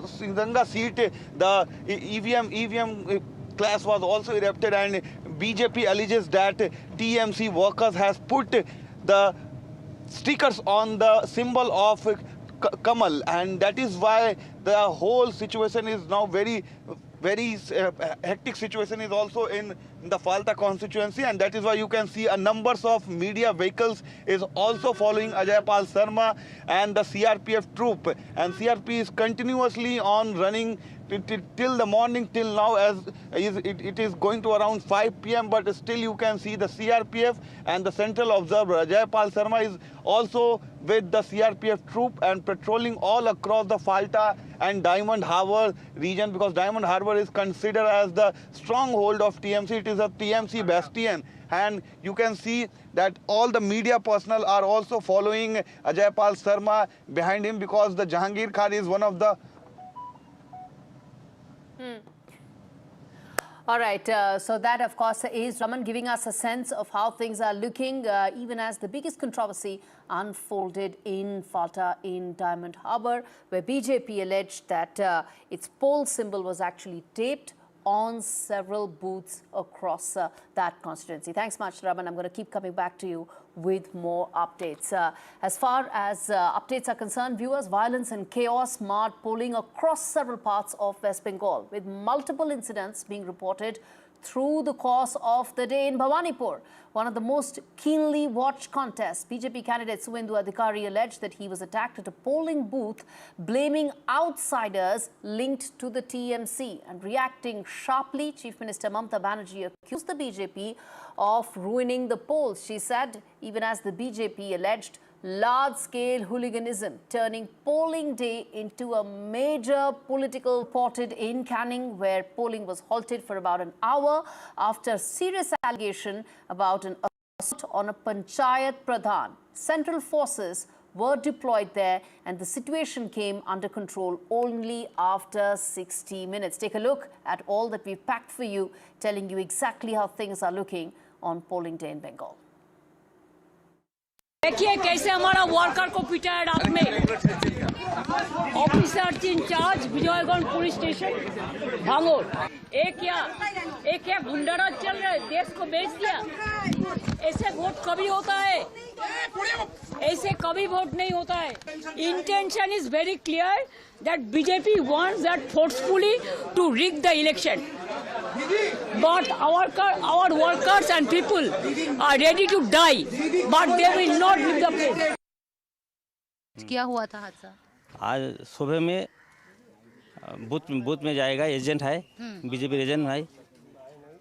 এবার আমরা যখন agent দিতে যাচ্ছি তখন তৃণমূলের দলবল, তৃণমূলের গুন্ডা বাহিনী মফিদুলের নেতৃত্বে ওরা আমাদের অ্যাটাক করে, হাতে পিস্তল, বোম, গুলি নিয়ে আমাদের ছোটে, হাতে রডের বাড়ি মারে আমাকে, হাতে লাঠি ছিল। আমরা 5 জন যাচ্ছিলাম, আমি বিজেপির এজেন্ট এবং আরও 4 জন আইএসএফের এজেন্ট ছিল। আমরা আবার ভোটের পর দেখে নেবো, মেরে ফেলবো, গ্রাম ছাড়া করবো, হ্যাঁ এলাকা ছাড়া করবো, এরকম হুমকি। এই হায়নার দলকে উচিত শিক্ষা দিক। আমি বিকাশ আমাকে আজকে মেরেছে, আজকে মেরে দেওয়ার চেষ্টা করেছে। 4 তারিখে প্রত্যেকটি মানুষকে বলবো, এই হায়নার দল, এই রাজাগাজী তার টিম আজকে আমাকে মেরে দেওয়ার চেষ্টা করেছে বুথ কেন্দ্রের মধ্যে। আজকে আমার মারধর করেছে, ভাঙচুর করেছে গাড়ি। কারা ভাঙচুর করলো? রাজাগাজীর নেতৃত্বে 200 থেকে 250 জন একটা মব, 200 থেকে 250 একটা মব ভিডিও দিচ্ছি। কি ভয়ঙ্কর খেলা। ऐसे कुछ नहीं है, बस ये तो छोटा बात है। दूसरा कोई पार्टी का बंदा आ गया बोल के ये लोग थोड़ा सा दौड़ भाग के थोड़ा हंगामा मचाया, बाकी तो उनको डिस्पोज कर दिया। बाकी कोई ना, ऐसे कोई बोल रहे थे ऐसे क्या आइडेंटिटी कार्ड लेके आया, फेक आइडेंटिटी कार्ड लेके आया करके उसको पकड़ लिया। उसी समय हो गया वो कार्रवाई वगैरह, कोई टेंशन नहीं हुआ, बाकी सब ठीक ठाक। Even as the biggest story right now, Mamata Banerjee speaks to NDTV exclusively from Bhabanipur just when she was going inside to cast her vote. She spoke to my colleague Shreyasi Dey and spoke about and leveled serious allegations about how she said that this election is not free and fair. Listen in.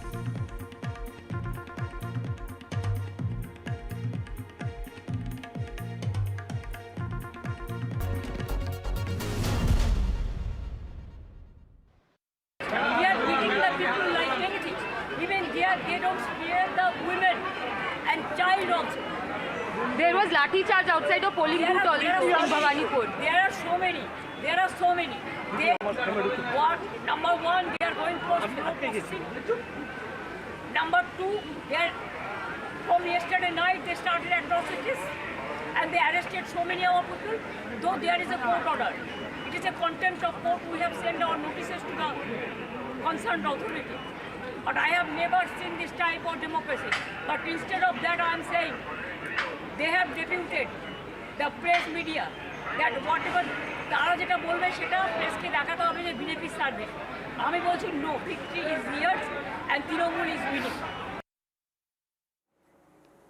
All right, Indian cricket icon, former Indian cricket team captain Sourav Ganguly cast his vote earlier today. Sourav Dada urged voters across Bengal to cast their vote. Revered actor and BJP leader Mithun Chakravarti also cast his vote today in Belgatia constituency. Mithunda, upon arriving at the polling booth, was seen waiting in queue to cast his vote alongside other voters. Let's get you an update of some of the other celebrities who came in. That included iconic playback singer Usha Uttup, who also cast her vote in the second phase of Bengal elections. And in fact, speaking to NDTV, Usha Uttup said that her vote was for peace, prosperity in Kolkata. Popular Bengali cinema actor Prasenjit Chatterjee also cast his vote today in a local polling booth in Kolkata. And upon casting and exercising his democratic right to vote, he said that he was happy about this election as it was his son's first time casting a vote. In Kolkata, actress and former TMC MP Nusrat Jahan showed her inked finger after casting vote in the second phase of these elections. TMC had dropped Nusrat Jahan from contesting the Basirhat Lok Sabha seat amidst the Sandesh Khali row that erupted during her tenure last time.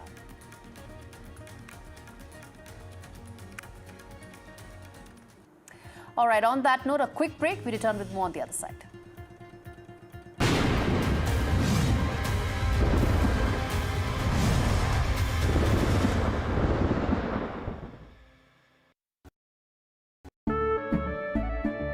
केसरिया से मन जोगी हुआ रे दिल झूमे देखो मतवारा हुआ रे केसरिया से मन जोगी हुआ हर पल मनाओ केसरी त्योहार विमल बोलो जुबान केसरी जिंदल साथी सील है तो असली स्टेनलेस स्टील है तो जब भी आप stainless steel pipes and tubes खरीदें जिंदल साथी सील जरूर चेक करें। Jindal stainless, India's leading producer of stainless steel.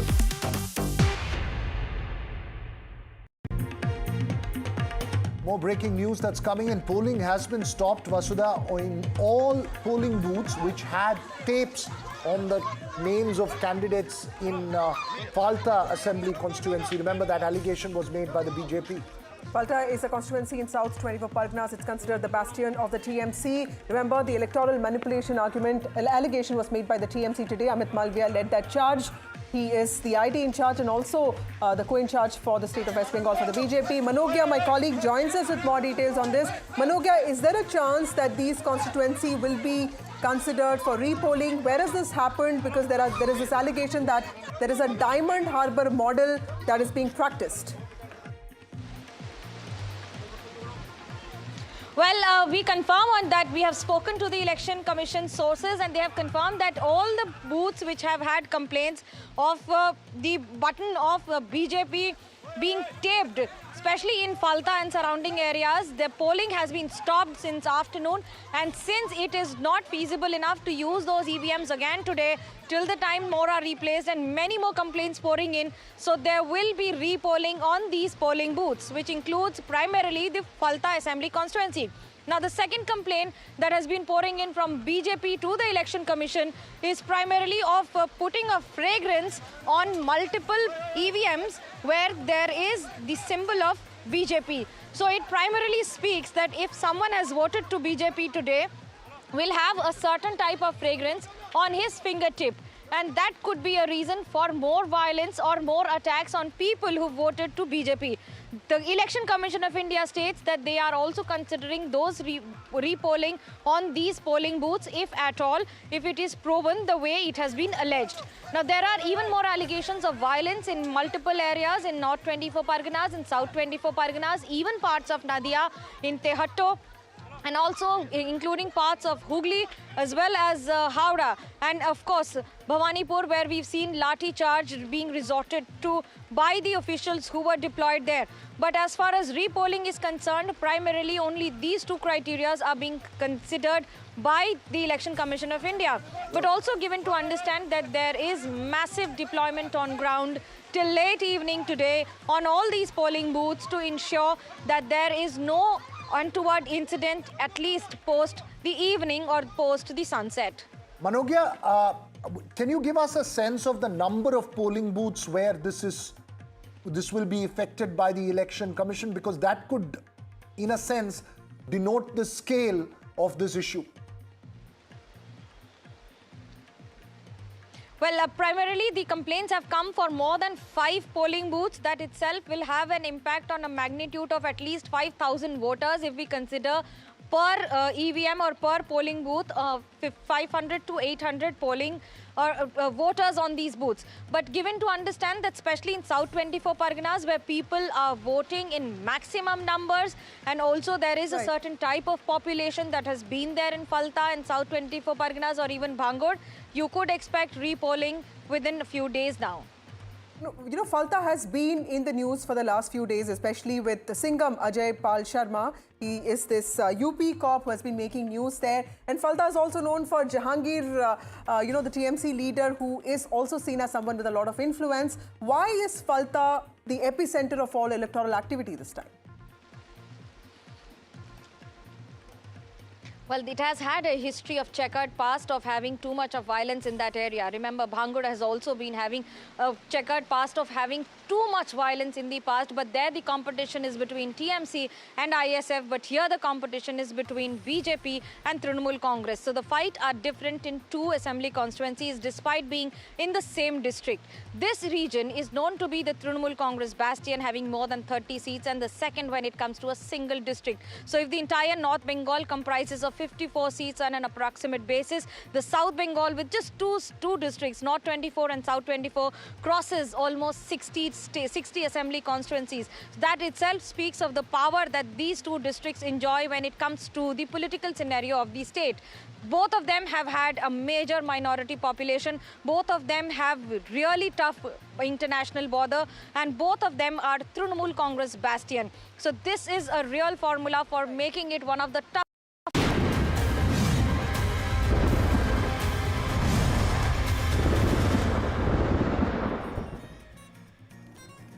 This is a big exclusive, viewers. Mamata Banerjee has spoken to NDTV, levels serious charges against the Central Forces and BJP just when she was going to cast a vote from Bhabanipur, which is a key electoral contest in battleground Bengal. She spoke to my colleague Shresi. They take a look at what she said when she leveled those very serious charges about this election being not free or fair. Listen in.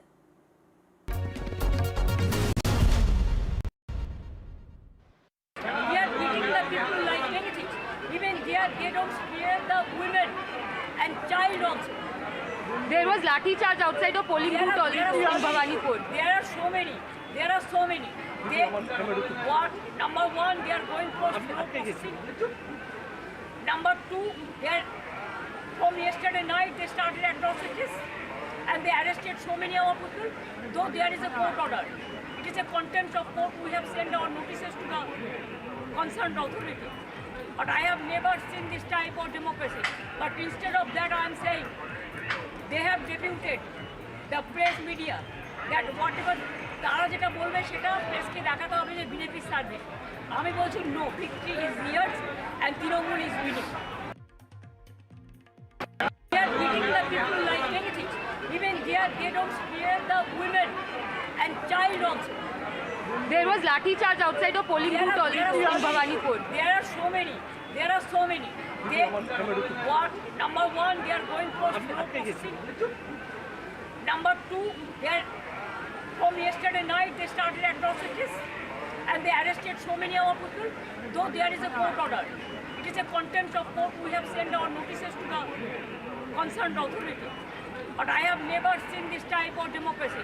But instead of that, I am saying they have deputed the press media that what তারা যেটা বলবে সেটা প্রেসকে দেখাতে হবে যে BJP service. আমি বলছি no, victory is here and Trinamool is winning. That's that big exclusive. Mamata Banerjee speaking exclusively to NDTV as the polling comes almost to an end. NDTV, the only place that you come to get the poll predictions which turn out right. I'm slipping into a very short break. On your screens is that timer that tells you that in 9 minutes, the exit poll that you should be watching that tells you which way the winds are blowing in all key battleground states. Thanks so much for watching. Rolling coverage continues on the other side.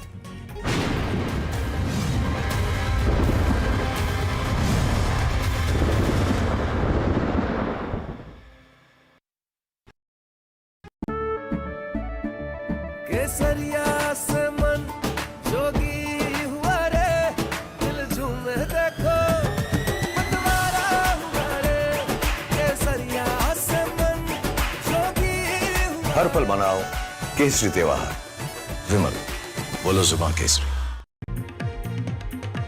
More breaking news that's coming in. Polling has been stopped, Vasudha, in all polling booths which had tapes on the names of candidates in FALTA Assembly constituency. Remember that allegation was made by the BJP. FALTA is a constituency in South 24 Parganas. It's considered the bastion of the TMC. Remember, the electoral manipulation allegation was made by the TMC today. Amit Malviya led that charge. He is the ID in charge and also the co-in charge for the state of West Bengal for the BJP. Manogya, my colleague, joins us with more details on this. Manogya is concerned because there is this allegation that there is a Diamond Harbour model that is being practiced. Well, we confirm on that. We have spoken to the Election Commission sources and they have confirmed that all the booths which have had complaints of the button of BJP being taped, especially in FALTA and surrounding areas, the polling has been stopped since afternoon, and since it is not feasible enough to use those EVMs again today, till the time more are replaced and many more complaints pouring in, so there will be repolling on these polling booths, which includes primarily the FALTA Assembly constituency. Now, the second complaint that has been pouring in from BJP to the Election Commission is primarily of putting a fragrance on multiple EVMs where there is the symbol of BJP. So it primarily speaks that if someone has voted to BJP today, will have a certain type of fragrance on his fingertip. And that could be a reason for more violence or more attacks on people who voted to BJP. The Election Commission of India states that they are also considering those repolling on these polling booths, if at all, if it is proven the way it has been alleged. Now, there are even more allegations of violence in multiple areas in North 24 Parganas, in South 24 Parganas, even parts of Nadia, in Tehatto, and also including parts of Hooghly as well as Howrah, and of course Bhabanipur, where we've seen lathi charge being resorted to by the officials who were deployed there.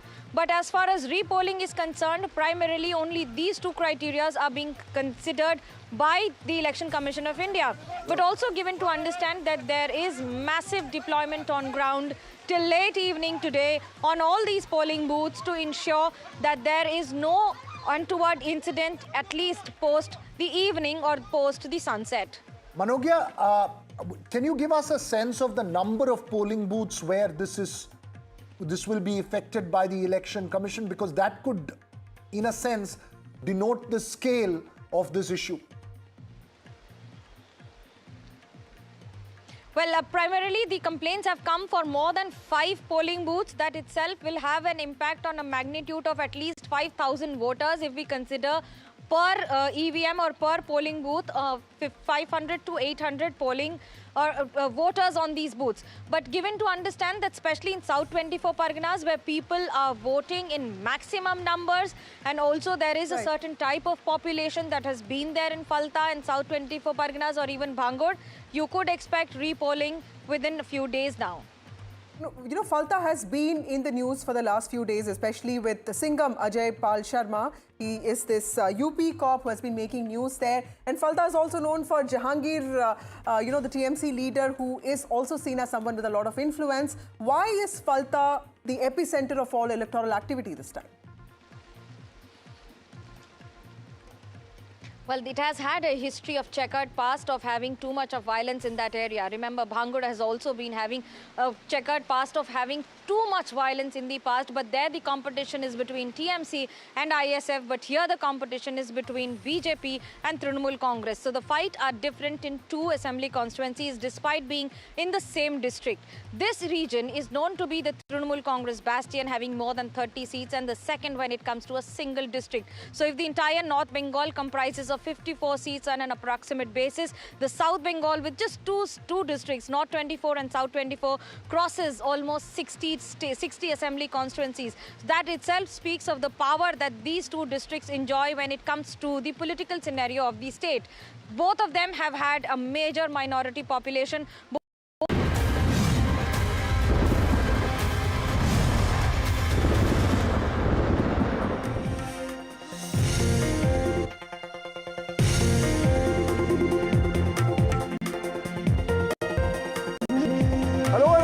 warm welcome. We've kicked off our special countdown to the big exit poll night here on NDTV, and you couldn't possibly be at a better destination. You've been watching our coverage. It's one of the reasons why NDTV has completely dominated your attention this election season, and we're very grateful. I'm joined by an incredible lineup of ground reporters, anchors, editors, and analysts as we count down to the exit polls. And here on NDTV, we take protocols and laws very, very seriously. We're not going to fool you like many other networks probably do.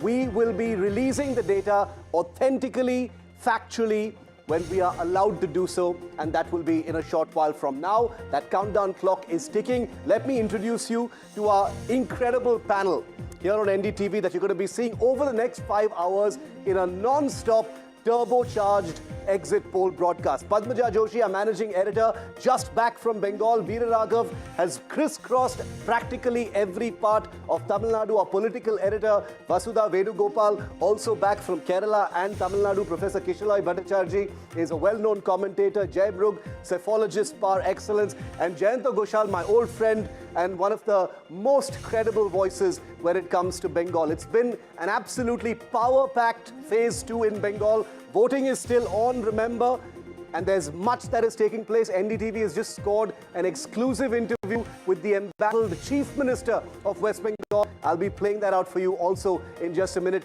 We're completely locked and loaded. Let's start with the headlines. The last 1 hour of West Bengal polling, voter turnout 78.68%. Till 3 p.m., Mamata Banerjee claims central forces, CRPF, and agencies are assaulting voters. BJP, meanwhile, accuses the Trinamool of rigging the poll in Diamond Harbour. Tensions reported in Nadia, Howrah, Hooghly, among many other constituencies. Voters clash with agencies, CRPF deployed. Mamata accuses forces of terrorism. Massive, disproportionate interest in how it's going to turn out for Vijay today. Those numbers in the exit poll will be out shortly. TVK Chief Vijay visits the Shirdi temple in Maharashtra, offers prayers ahead of the 4th May result. This is Vijay's second temple visit in 2 days. Away from the election battlefield, 6 lanes, 600 kilometers, 6 hours. Prime Minister Modi inaugurates the 36,000 crore rupee Ganga Expressway in Uttar Pradesh. It's the state's longest road corridor linking Meerut to Prayagraj. And 5 election battlegrounds. Stay tuned for that big exit poll that will be coming in very, very shortly with the first cut right ahead. And it will be first here on NDTV. It's India's most tracked election team, India's most well-regarded analysts, and the finest, sharpest exit poll data coming up right here on NDTV 24/7. We're beginning a 5-hour turbocharged broadcast.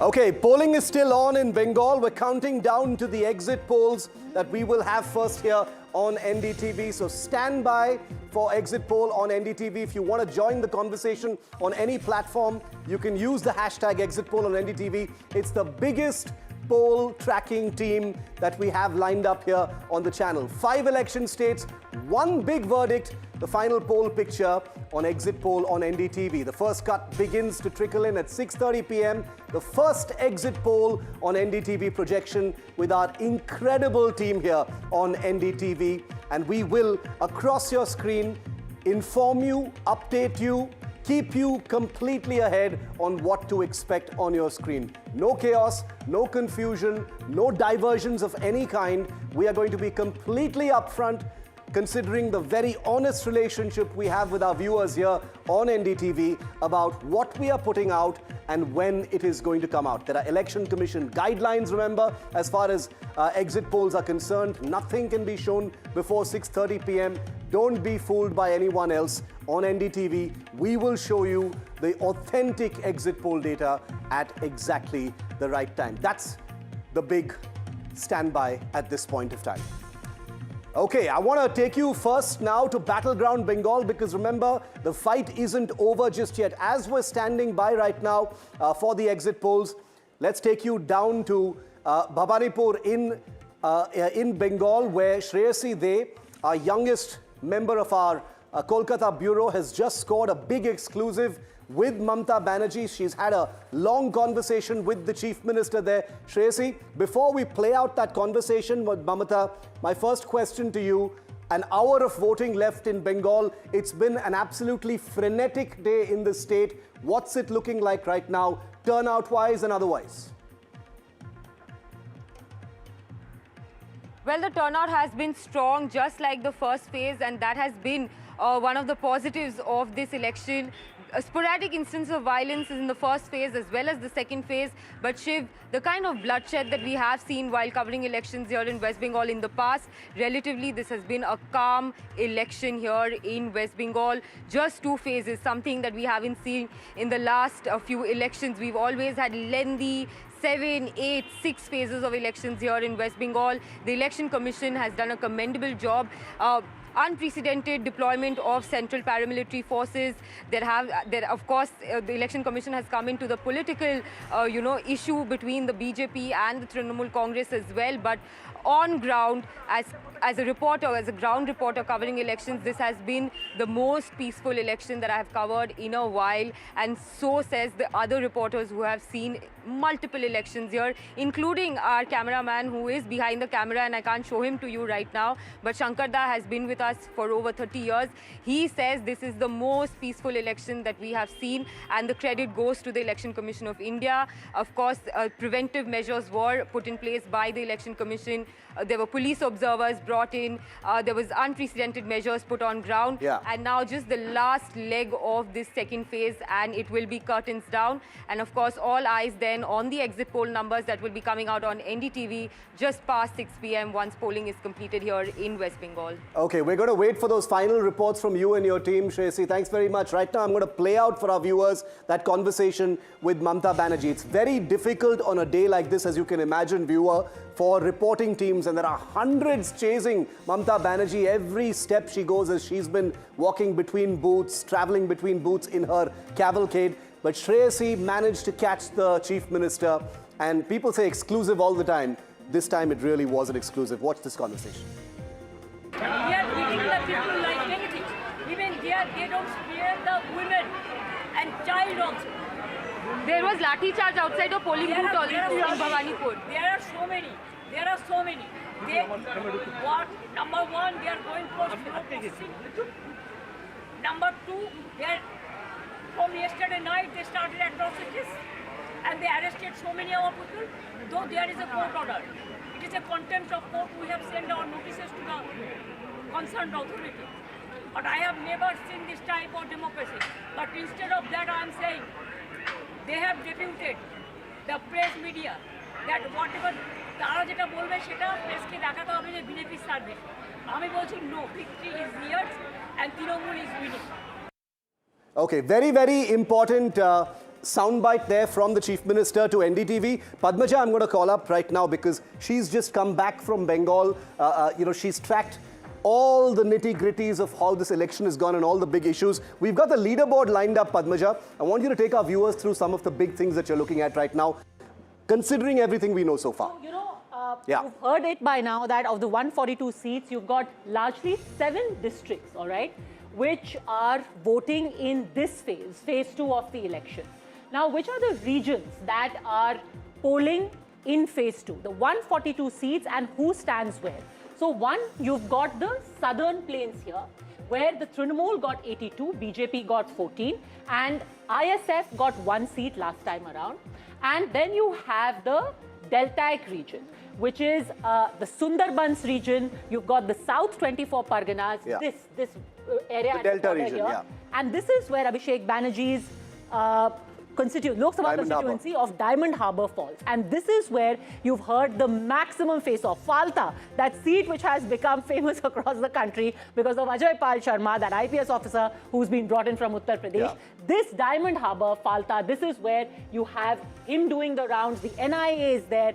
The CRPF is out there. Where the BJP wants repolling. Absolutely. And 34 seats for the TMC last time around. BJP had won 4 over there.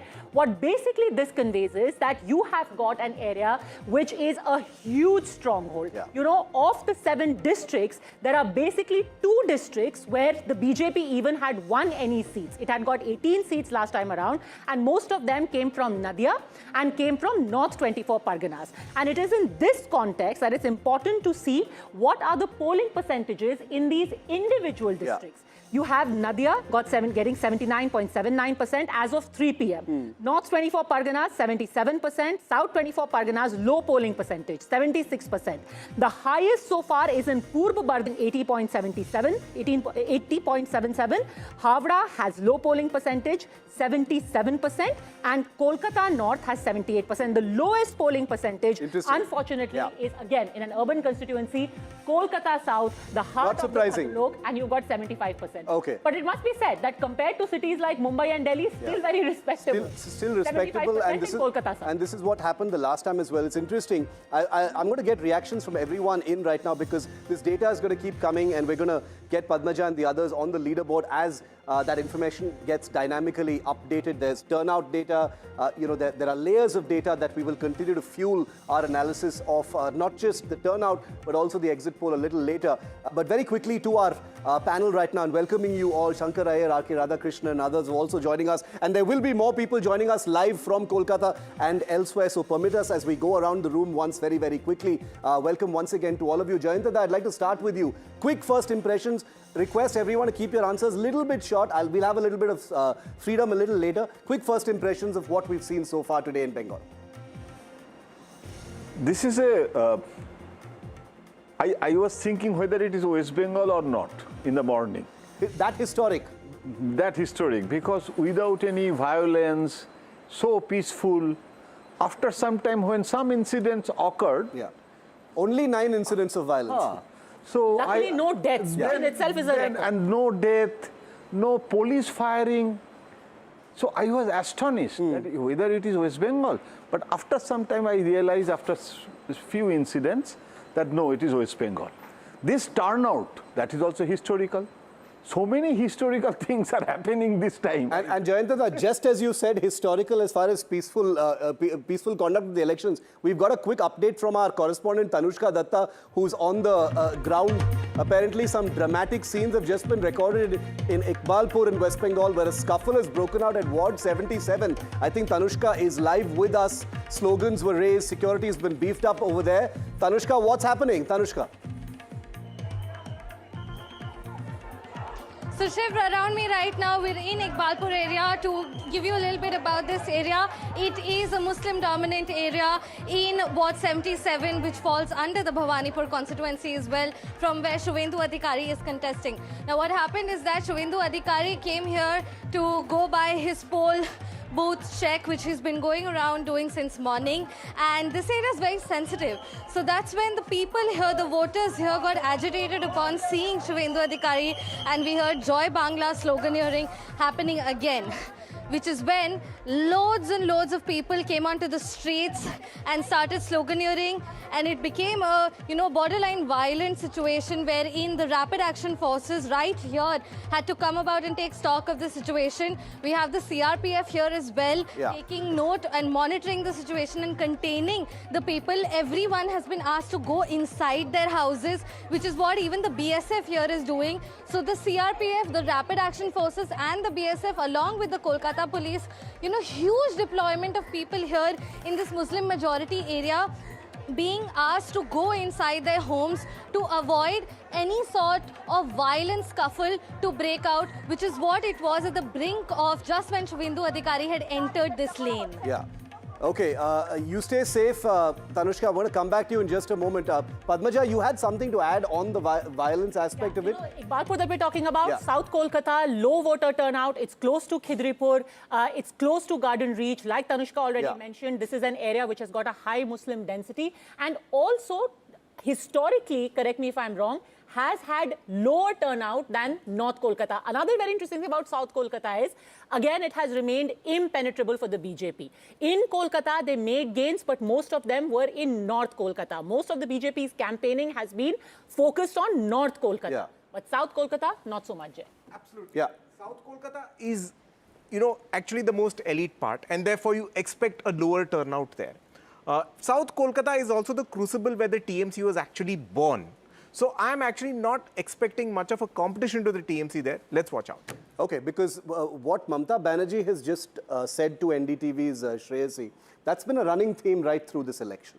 About the CRPF, about the central forces, about it's their writ that has run. We've seen multiple instances of allegations of vote rigging. It's the first time a repoll has been asked for. It didn't happen last time in phase 1. Vasudha, what are you've been in touch with the Election Commission. What are you hearing from there about all the allegations that have flown from both sides, the TMC and the BJP this time? But Shiv, I think there's a lot of pressure on the Election Commission to make this happen. And I think one line that Mamata Banerjee kept saying throughout her campaign is Trinamool harte pare na, which means Trinamool cannot lose. It's not like Trinamool will not lose. She's saying that Trinamool cannot lose. And I think that also points to a circle of invincibility around Trinamool, because the phase that happened, that is going to be the decider phase, because remember last time the TMC won 123 seats, the BJP just won 18 seats. Now this phase, the BJP has to win at least 53 seats to wrest the state from TMC. So it's going to be a big task for the BJP, and it's not going to be easy for Mamata as well, because this is the toughest battle that she probably is facing in her life. Shankar Iyer, first thoughts on what you've seen so far in phase 2. So many things have been said about the Bengal election this time. Critical, historic, all of them are true. What's your take? A true political pressure cooker. Yeah. And for me, and I said this the other day to Padmaja also, I get the scent of Odisha here.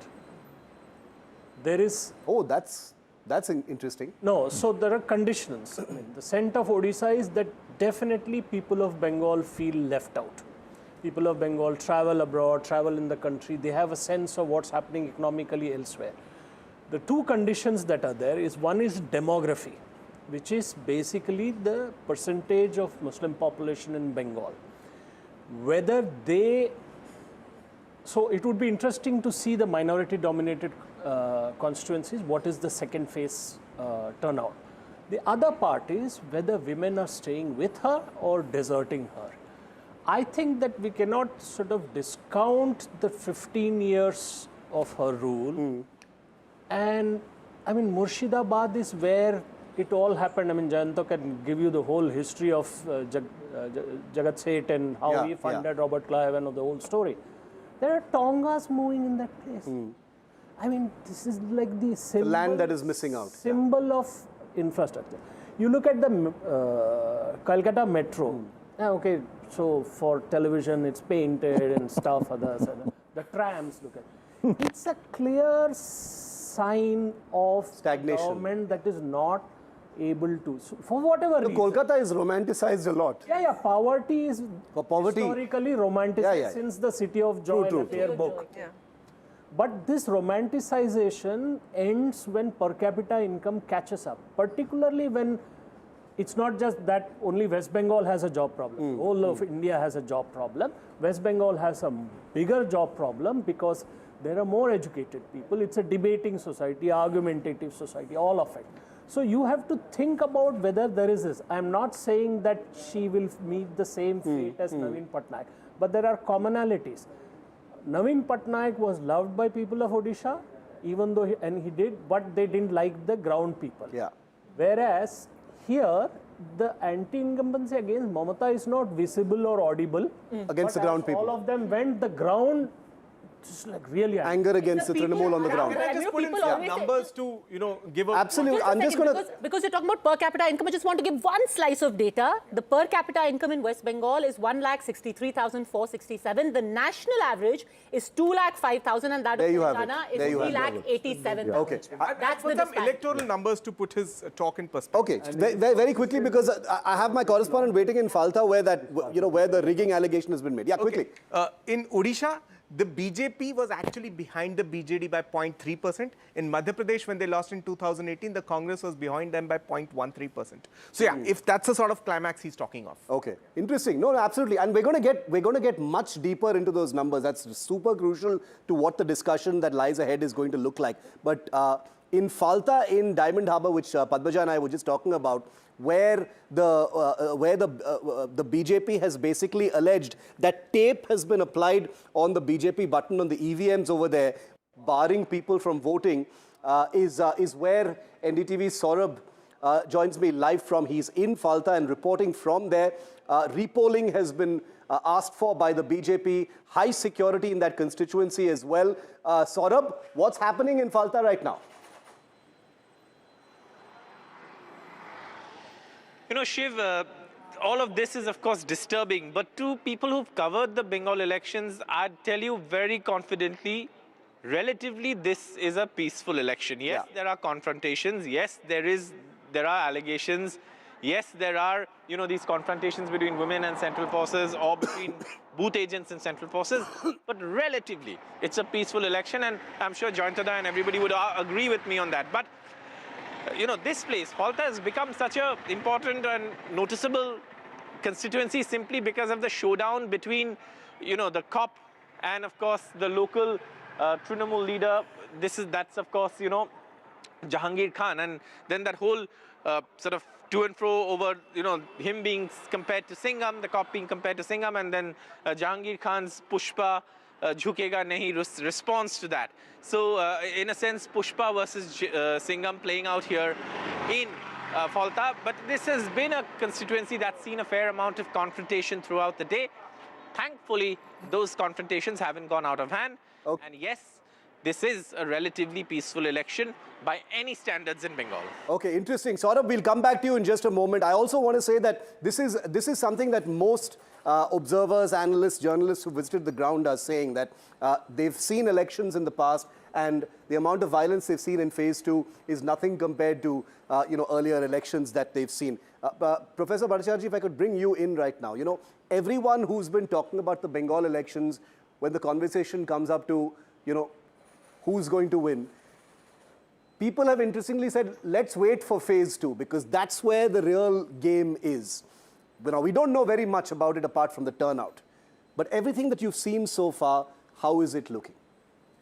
You know, when Mamata Banerjee became the chief minister, I was there in the same Kalighat road, using the same mic and logo. Yes, yeah, of course. She looks frail, but she's still the street fighter. Yes. So that's the person. So the visible face of elections. And, you know, the grand Indian election in West Bengal is still Mamata Banerjee, because the opposition to her is Suvendu Adhikari, who was her confidant and her trusted lieutenant. It is basically a Mamata Banerjee versus New Delhi. That's the fight that is being, you know, that's the battle that is, you know. Mamata Banerjee versus Delhi. Yeah, Mamata Banerjee versus New Delhi. Yeah, and it is not Mamata Banerjee versus another person. So that's not the... No, also because... Kishale was just mentioning that he was there 15 years ago when... Holding the same... Kishale has changed. I can see that he's now looking like a professor, less like a journalist. Bearded, but yeah, he's not Kishale anymore. He's Professor Bhattacharjee. Professor Bhattacharjee, my old friend Kishale. But what's changed with Mamata? What would you say has possibly been the key change in 15 years of Mamata Banerjee? You see, you know, whatever little, my sample size is very small, but still the impression, and these are from, you know, more urban households, where inside a household, you know, if there are, say, 10 people, there are 2 people who are saying that we are going to vote. They don't like BJP. Okay, it's like they're almost kind of anti-BJP, but they still say that we want to go there and vote against the TMC candidate because this person has not done anything for us. Now, that anti-incumbency is going to play out. Yeah. How the SIR is going to work is something that I have no idea, but in many parts of the world, there has been something called, you know, selective turnout, where the political parties they use that, this is called the dark arts of voter suppression, where they can actually identify in which constituency who is voted against you, so you ensure that those are the people who come out and vote for you. If something of that nature has happened, BJP definitely has the edge. Yeah. Otherwise, I would still say, I mean, it's you know, I wouldn't put my money on any party, but if you want me to hazard a guess, I would still say that Trinamool probably has an edge only because there was anti-incumbency. People are unhappy with Mamata, but I think the BJP just overdid. It was an overkill of too many forces, the tanks, the SIR, everything coming together. My friend, I asked you what's changed about Mamata. You're giving me a forecast to the election. She's put no, that's very good. That makes everyone's life a little easier. Yeah.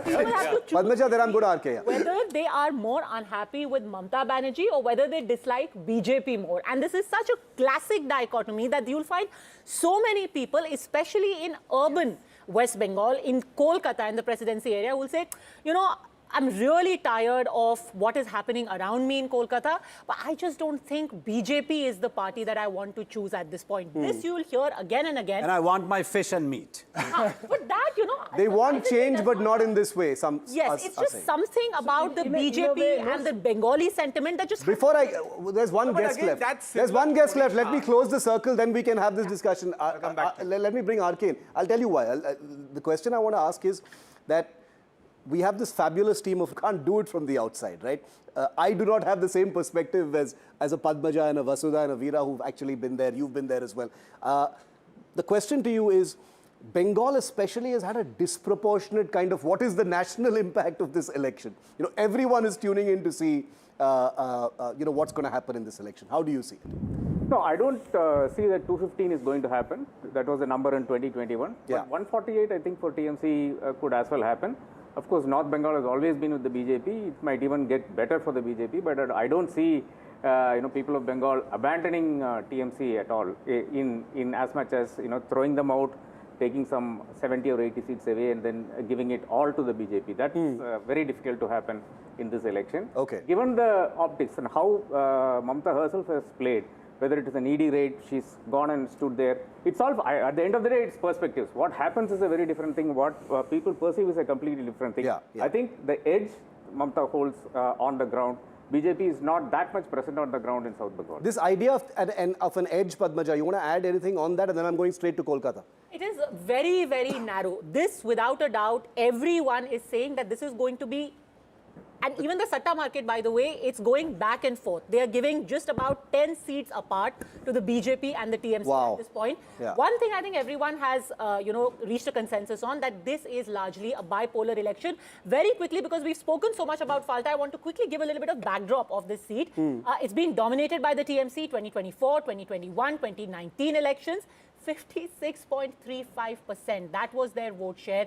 In the last election, BJP was at 36.75 and the margin was a whopping almost 41,000. The point is that it's almost like a fortress, and one of the most trusted people of Abhishek Banerjee, Jahangir Khan, has been fielded this time around, and he's supposed to be like the right-hand man, manages not just FALTA, but Diamond Harbour and South 24 Parganas for Abhishek. Yeah, so no surprises to see what's actually happening there. Shankar, I'm coming back to you. I saw your finger raised. I just want to go across to Kolkata for a quick minute because things are, you know, approaching the end of polling. So I want to quickly be able to reflect all of our reporters. Shreya Ghosh is live with us from the BJP state office in Kolkata. We've seen what Suvendu, Adhikari and the others have said. You know, it's been an aggressive day for the BJP. They've been on the front foot. Lots of allegations flying from their side. As polling comes to an end, what's the mood you're picking up at the BJP state office, Shreya?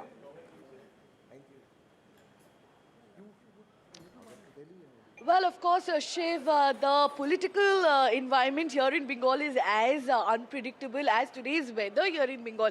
It has been raining and then it became sunny, and as usual, the mudslinging also continued between BJP and TMC with some sporadic cases of violence. Well, in a short while from now, we will be seeing the state president of BJP, Shomik Bhattacharya, conducting a press conference. We will have to take a lot of reactions from all the statements that have been made by the TMC MPs, be it Mr. Derek O'Brien, who is so confident that TMC is coming back to power. He also went on to say that, you know, Prime Minister Narendra Modi should resign if he loses Bengal. But on the other side, on the ground, capturing the public pulse, we are getting a sense that they want a change because of the discontent of the 15 years of TMC governance.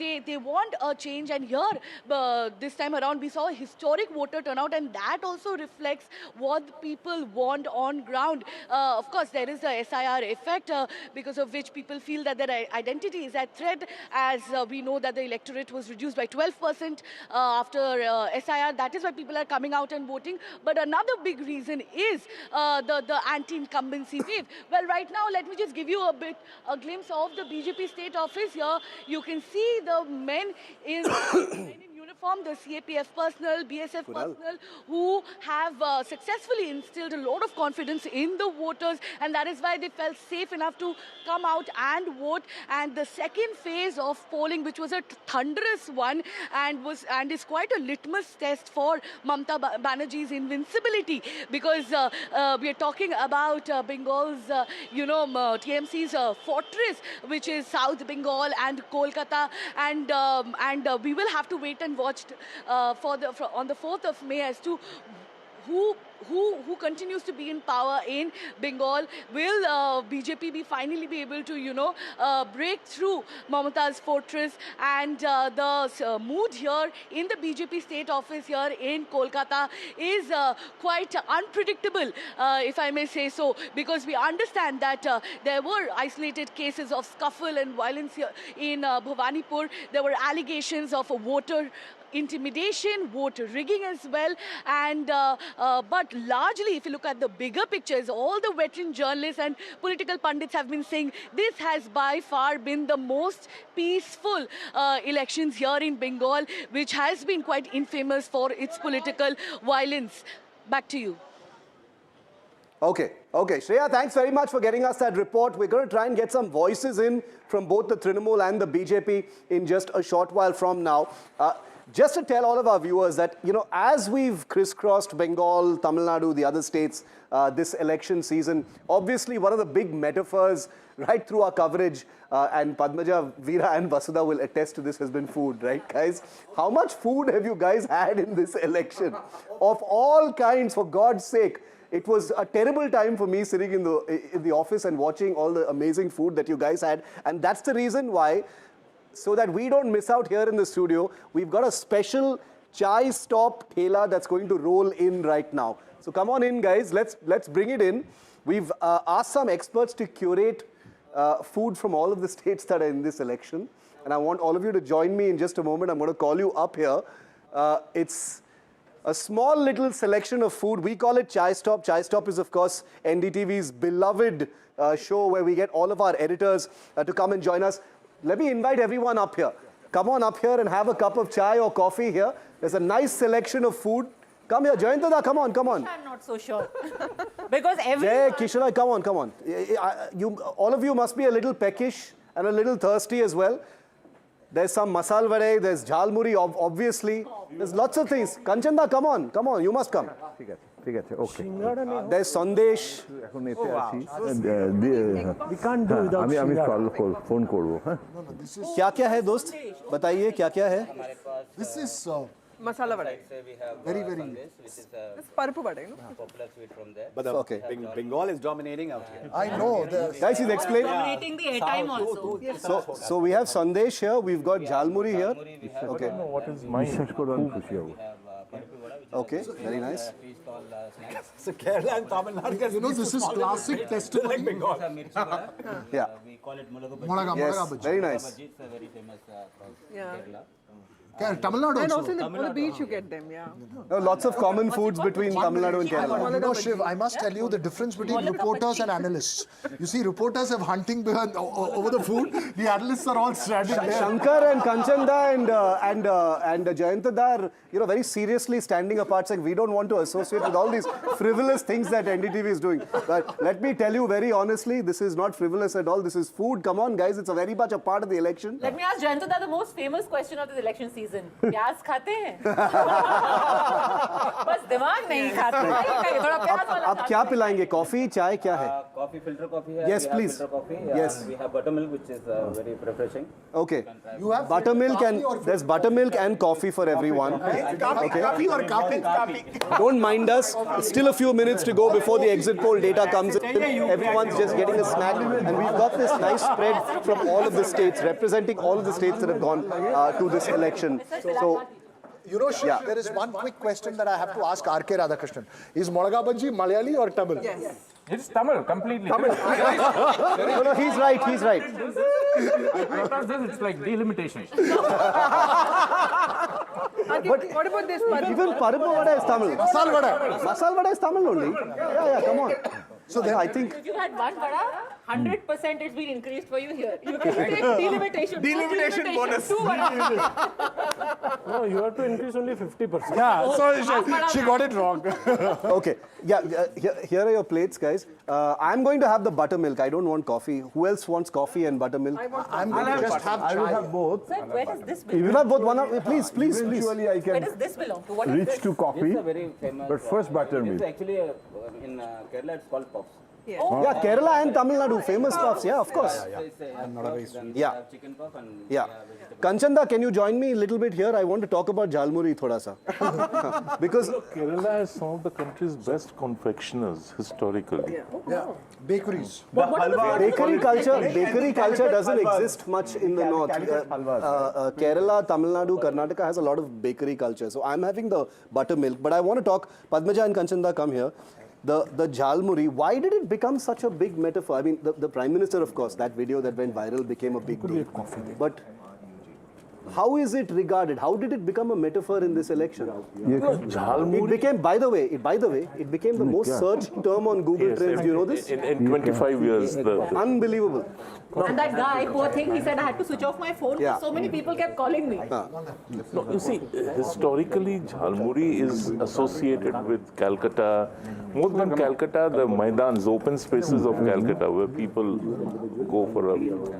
It's a crowded city, people don't have open spaces, and therefore this is popular. But historically, and Jayanto, you wouldn't know this. Jhalmuri is a Bohiragato in Bengal. Do you know that? You'll have to tell us what that means. It means it's an outsider in Bengal.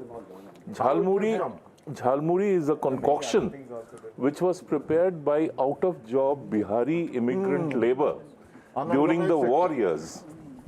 Cheap and easy to eat. And they used to sell it to quote-unquote Tommies, that is the demobbed British soldiers who would get drunk on cheap country liquor and they would look for something spicy to eat.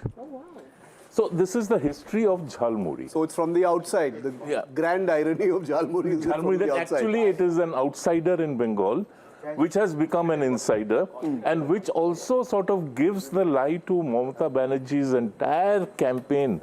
A very bitter campaign this time about outsiders, insiders. In Bengal, there are no outsiders, insiders. It's very difficult. Jhalmuri is not the only thing that came from Bihar. Even Tejasvi Yadav came to campaign from Bihar only for the Trinamool Congress. So you had campaigners also from Bihar. I mean, finally, you also had Arvind Kejriwal campaigning for her in West Bengal. And 2 MPs, Kirti Azad and Shatrughan Sinha, also originally from Bihar. Buttermilk is excellent. It's a very convoluted story, but I don't want to get into it. But all the Banerjees, Mukherjees, Chatterjees, Gangulis, they are all outsiders in Bengal. Yeah, few people know these, right? Really? Actually, Bengal never had any Brahmins. So the Brahmins were imported because we wanted to have rites, rituals, etc. We wanted to learn. Now, once we brought them in, their families wouldn't take them back because they had done Ganga Par. So they had to settle down over there, and because Bengalis were such big fish and meat eaters, the Brahmins of East India are also fish and meat eaters. What was the best thing you ate in Bengal? I had really nice Ilish March, and I have to thank who? Jayantudap. Oh, really? Yeah, because first he told me you should eat bhekki, and then the next day when we are actually doing a show, when we did that show which got, in equal measure hate and love, half of the people were like, this is amazing, and the other half is like, oh, people from Delhi just come to find out why there is aloo in our biryani. I was like, yeah, among other things, yes, we also did a show on that, but since we're talking about Jhalmuri, just one thing. So I had amazing Ilish and I had amazing... Ilish was from Gujarat? Or? Yeah, that's what I wanted to ask you. Apparently it is. Most of it has come from Gujarat. Yeah. But a very funny thing, when that Jhalmuri thing went viral, what somebody remarked and how this little messaging happens, because on the one hand you had this whole thing of, BJP is trying to impose vegetarianism on us, but there's also this more, idea of purity, that Yeah. there is no garlic and onion. So if you see at one point when that person asked the Prime Minister, "Pyaz khate hain?" and he says, "हाँ खाते हैं," so somebody noticed it and said, "आपने देखा? उन्होंने कहा कि हम प्याज भी खाते हैं." So even that was, it may or may not have been intended. No, if you Kishalai, please join us for this Jhalmuri conversation. I read this somewhere. The Pyaj Roshun, as we say, I mean, till I was in class 10 maybe, there was no Pyaj Roshun at home. And it took a while for me to figure out that that it is a very the very casteist kind of a thing. No, more than casteist. It was considered Malay. Guys, you continue to have this conversation. I'm just getting a quick cutout to this breaking news that we're getting to you. The turnout till 5 p.m. in the second phase is 89.99%. So touching 90% till 5 p.m. is the breaking news that we're bringing to you right now. Second phase was 89.9%. Second phase is 89.99%. First phase was 89.9 until 5 p.m. Almost identical, same turnout in the second phase until 5 p.m. The final turnout will be obviously well above 90%. On expected lines, given the huge momentum that voting turnout had since early this morning. Let's get you some district-wise data. Has happened in Purba Bardhaman at 92.46%. Lowest voting turnout, as we just discussed, is in Kolkata South at 86.11%. So 90% is the turnout till 5 p.m., which means it's going to zoom well past 90 in the final tally. Purba Bardhaman seeing the highest voting of about 92.46% and the lowest voting as expected, as predicted in Kolkata South, which has historically seen far less voter turnout than usually anywhere else. Padmaja, I'm going to pull you in on this, on the latest voting turnout. As you had said, Kolkata South has the lowest voting turnout at 86.11%, Purba Bardhaman at 92.46%, 5 p.m. total turnout touching 90%. And Purba Bardhaman has stayed right at the top. And this is where you had the highest voting. It stayed right at the top, I think, around 11. They had already crossed the 50% mark. And this should be encouraging. It would be, everyone will be poring over the numbers and seat by seat, booth by booth, district by district, because this is one area where both parties are almost evenly matched. Now, in South Kolkata, whose voter hasn't come out? That will be key, because BJP hasn't been able to breach this area so far. Again, it is largely minority dominated. You've got large pockets which are minority dominated. So did the BJP's voters not come out at all? You've also had incidents of, where people came out and said the EVM is not working. It was extremely hot today. So that is going to be a concern. If in Kolkata South, the BJP finds that their voters did not come out, it will be a concern. There were a little bit of skirmishes also happening in those areas. We'll get some more data. Jayantada, I'm going to pull you in to join me on this breaking news. As well as you guys, because you see these voter turnout percentage figures turned out to be quite dubious when it came to Tamil Nadu, right? It's a question of, because once you have the SIR process, if you're going to have 82% last time, adjusted to the SIR, what would be the right figure? I just want to know, has there been a, categorical increase in number of voters in particular constituencies? No, he's basically asking whether the impact substitute will make a difference in Bengal. No, will it is the same in Bengal, by the way. Which one? Like if it was 82 last time, it is 83 point something this time. So it's about a percentage point. No, if you say 90% over... No, that's what I'm saying. If you adjust it with SIR... It comes to about 83%. So it's not technically actual numbers of voter increase. Actual number of voters has not increased. Okay, Jayantada, what do you make of these turnout figures right now? Kolkata South is expected lowest voting turnout at 86.11% till 5 p.m. 92.46 is the highest in Purba Bardhaman, touching 90 overall turnout till 5 p.m. You had said this was going to happen in the morning. South Kolkata actually, it is in comparison to North Kolkata. I think Padmaja mentioned that, no? That South Calcutta is more elitist society, and that area usually, always it is lesser than North Calcutta. It is a wealth effect. But I want to say one thing about this turnout, and the anti-incumbency is very strong in Bengal. Just 7 days back, I was there, and I travel most of the districts. She did not mention. Even I can give you a very small example. Howrah, it's adjacent to Calcutta. There is a corporation. 7 years, there was no election. And illegal construction, mutation, taxation, you don't know. The Toto, there is a transport. Yeah, yeah. They call actually e-rickshaw. Which is our motto. Which are auto. Like this Jhalmuri and Fuchka, there are several names of this e-rickshaw in different provinces also. हमारे अखंड भारत है. So in Bengal, this is called Toto. No number, no vehicle number. Nobody knows who has given the permission. 2,000, 3,000 rupees to the local. So this is a anti-incumbency. It is not only from sitting Delhi, we don't study the local civic issues. Assembly election, it's not Lok Sabha. So assembly election, that is also issue. But here, one caveat. What Shankaraya said, that the per capita income and this thing, it is true. Today, FALTA, I was supposed to see the FALTA export zone. It was the proposed dream project. And look what's coming out from there. Yeah, okay, I'm going to invite everyone to take your seats now. One thing I just want to mention. Come. That basically she's saying stop eating. No. I'm going to bring you food to your tables. No, but I just want to say just only one thing that Shankaraya said, that people discontent because they want growth. Sometimes, you know, the poverty and election. Like Bihar also pretty long time, बोलते थे कि जब तक गरीबी है तब तक लालू जी है. So in Mamata, I don't know whether rural Bengal what will vote. So since you mentioned FALTA, I'm going to bring Saurabh in live from there. Saurabh Gupta is live again from FALTA. Saurabh, the latest turnout figures have just come in. How are you reading this? You know, you've been reporting from many of these places, whether it is Purba Bardhaman or South Kolkata. Your first. Okay, first we'll go to Manogya. I'm going to come to FALTA where Saurabh is in just a moment. Manogya, your quick reading of these turnout figures, almost 90% till 5 p.m.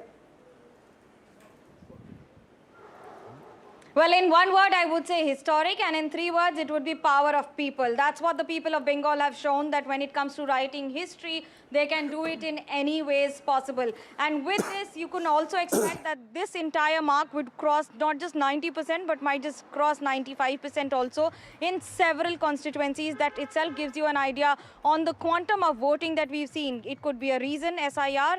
One reason could be anti-incumbency. The other could be almost anything that people have come back to vote from various parts of the country and the world and are also stepping out of the home. Thankfully, the weather has been comparatively better with a little less heat, but the political temperatures have been the highest today, with Chief Minister Mamata Banerjee on the streets in Bhabanipur, Suvendu Adhikari contesting against her, and so much of action with more than 100 incidents across the state, especially the 7 districts that went to poll today. I just spoke exclusively to the Chief Electoral Officer Manoj Agarwal, who did say and confirm to us that they are reconsidering all those places and booths which have had any such incident. They will be revisiting the entire CCTV footage and will be monitoring it, after which the entire election management team will be deciding on whether there will be repolling on which booth. That has to be decided either by tonight or tomorrow. However, he's also made a last appeal for last few minutes left for people to come to the polling booth and vote this time. But Shiv, I have to say that this is an unprecedented election with the least number of incidences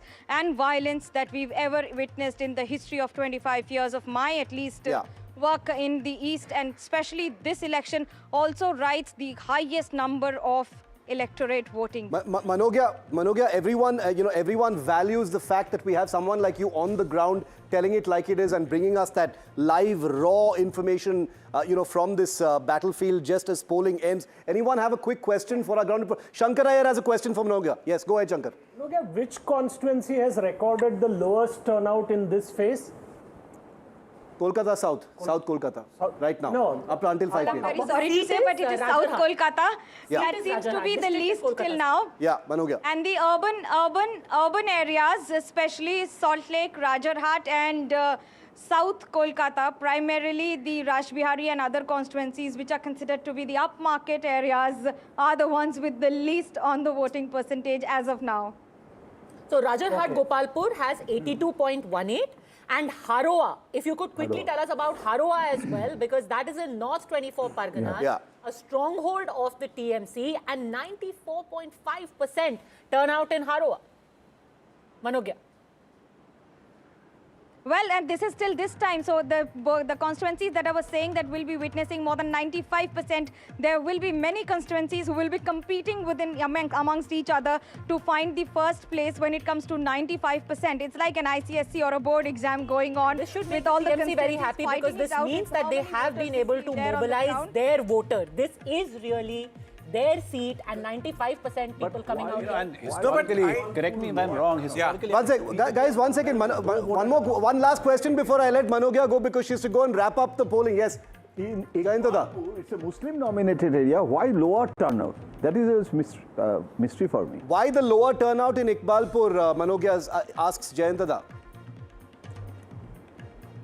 Maybe deletion. No, Jayantada, nothing is under 80%, so don't worry. Even if it is low, it's still better than rest of the country. Okay. So we stand by what Bengal is voting for today or voting against today.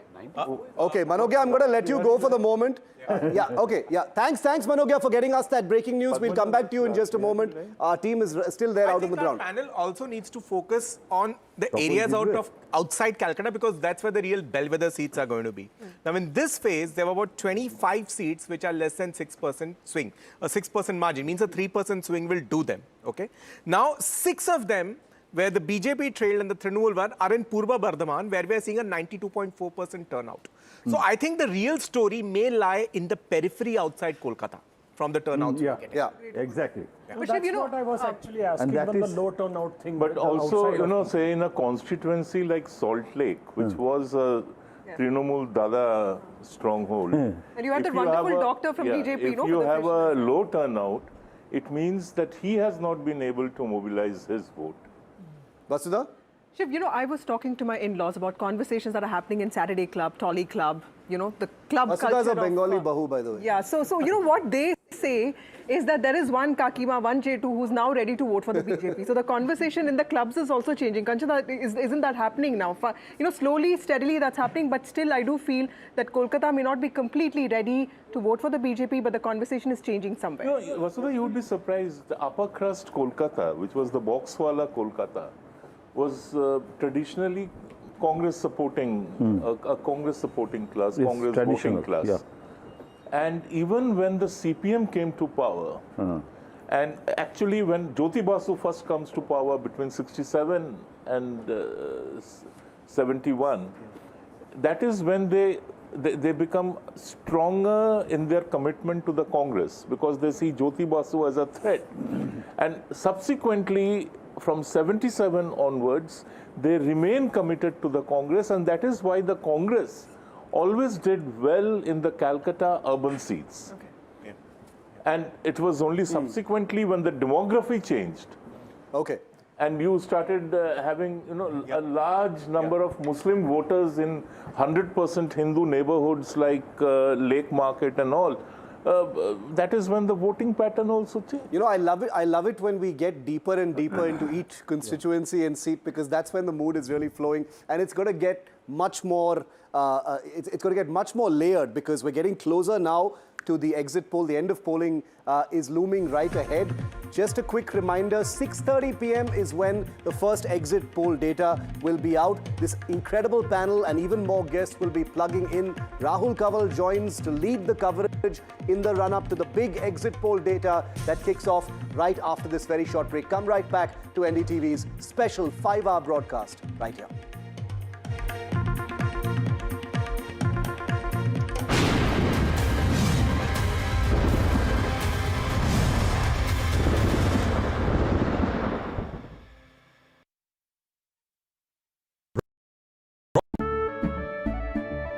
केसरिया से मन जोगी हुआ रे दिल झूमे देखो मतवारा हुआ रे केसरिया से मन जोगी हुआ हर पल मनाओ केसरी त्योहार विमल बोलो जुबान केसरी साथी हाथ बढ़ाना साथी रे जिंदल साथी सील साथी रे अरे सॉलिड इसकी फील है जिंदल साथी सील है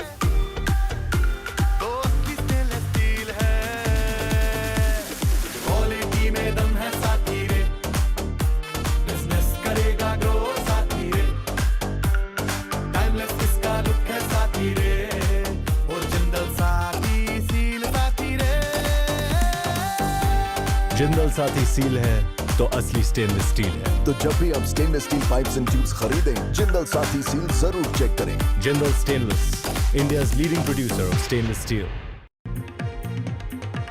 More breaking news that's coming in. Polling has been stopped, Vasudha, in all polling booths which had tapes on the names of candidates in FALTA Assembly constituency. Remember that allegation was made by the BJP.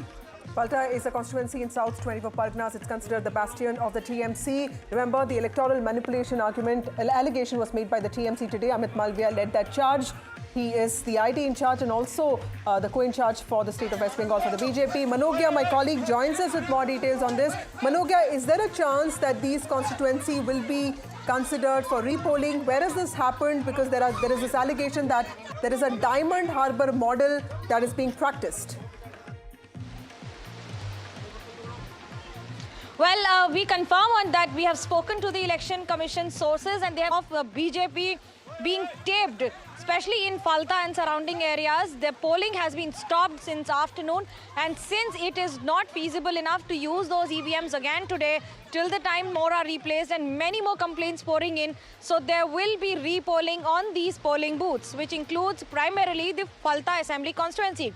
Now, the second complaint that has been pouring in from BJP to the Election Commission is primarily of putting a fragrance on multiple EVMs where there is the symbol of BJP. So it primarily speaks that if someone has voted to BJP today, will have a certain type of fragrance on his fingertip.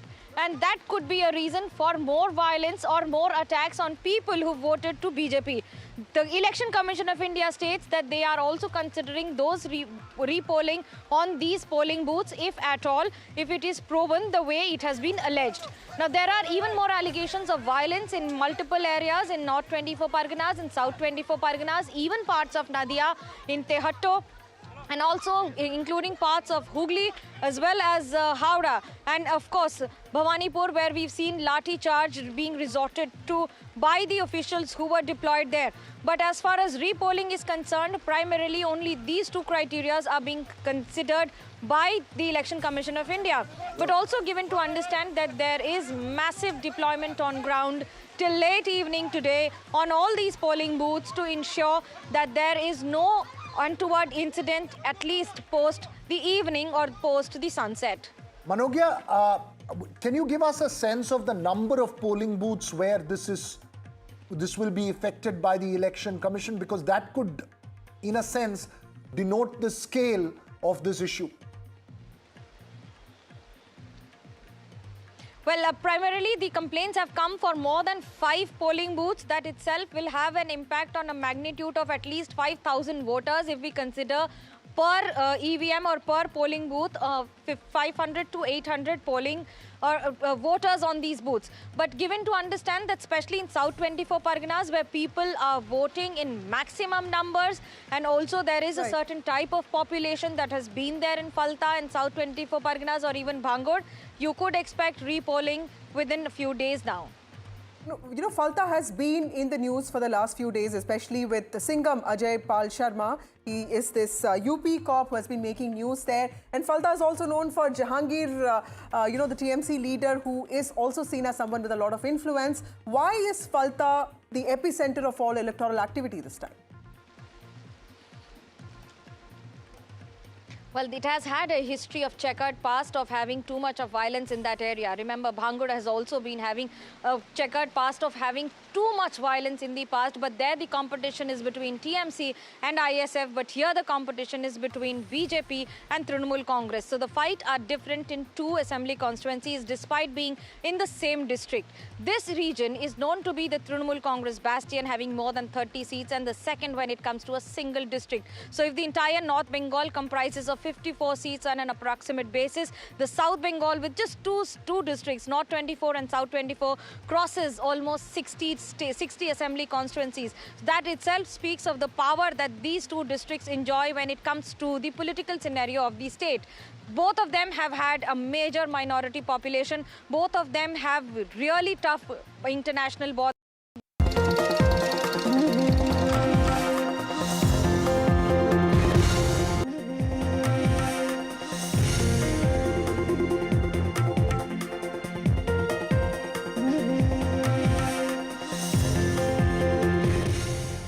You're watching NDTV's continuing coverage of the big exit polls. This is what it comes down to. The heat and the dust is in the past. We've got the NDTV crack team of reporters who've been out and about. Veera Raghav traveling through Tamil Nadu and Kerala and munching all the food. I saw how you were going for the food, Veera. Yeah. Didn't they feed you anything before you came here? Yeah, we've already done. We've done our chai stop. I know, I saw that. I was very jealous. I was reading all the numbers and preparing for the exit poll. I saw Vasudha, Veera and Padmaja have a go at all the food. It's been a lot of color, Padmaja. You've traveled through it. At this time of the year, West Bengal is particularly brutal. Brutal. It was sweltering, and it's just that kind of really clawing heat. And full marks to everyone, you know, our team, which is still out there today because it's like 40 degrees. It's hot and humid, and for an election that has been so hot anyway to be out in that temperature. And who's the one person who never gets tired? It's the Indian Neta.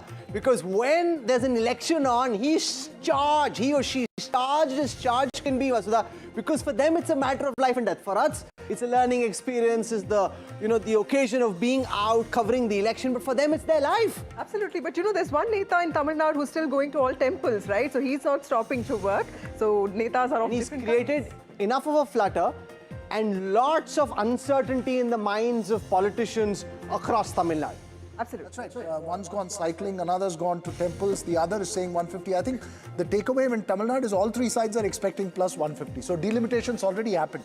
There are 450 seats. But it's the same in West Bengal, where both sides are expecting 180 plus. How can you get 180 plus if there are only 294 seats? But that's some of what we'll see play out. So I just want to explain to our viewers what to expect.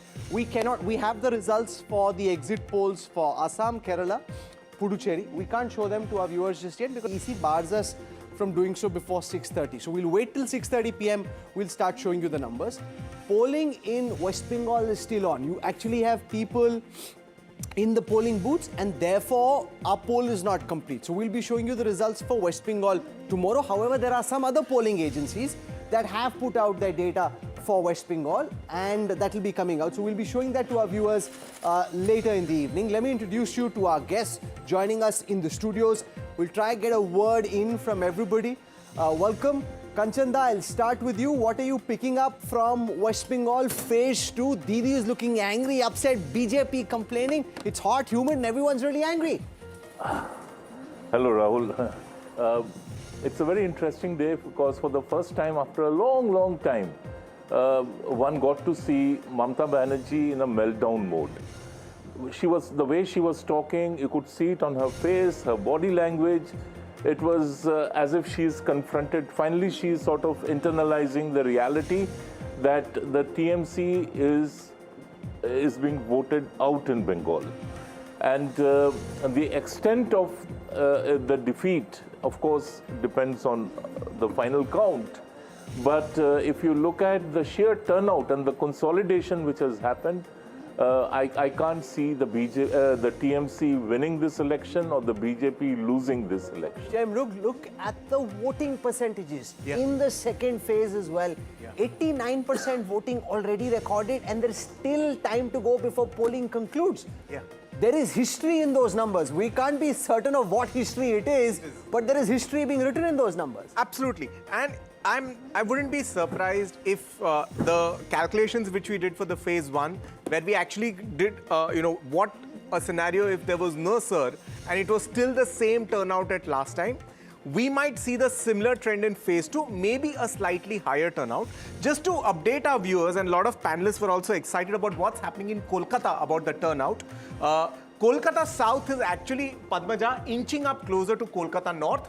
Kolkata South is currently at 85.5%. The Kolkata North average is about 88%.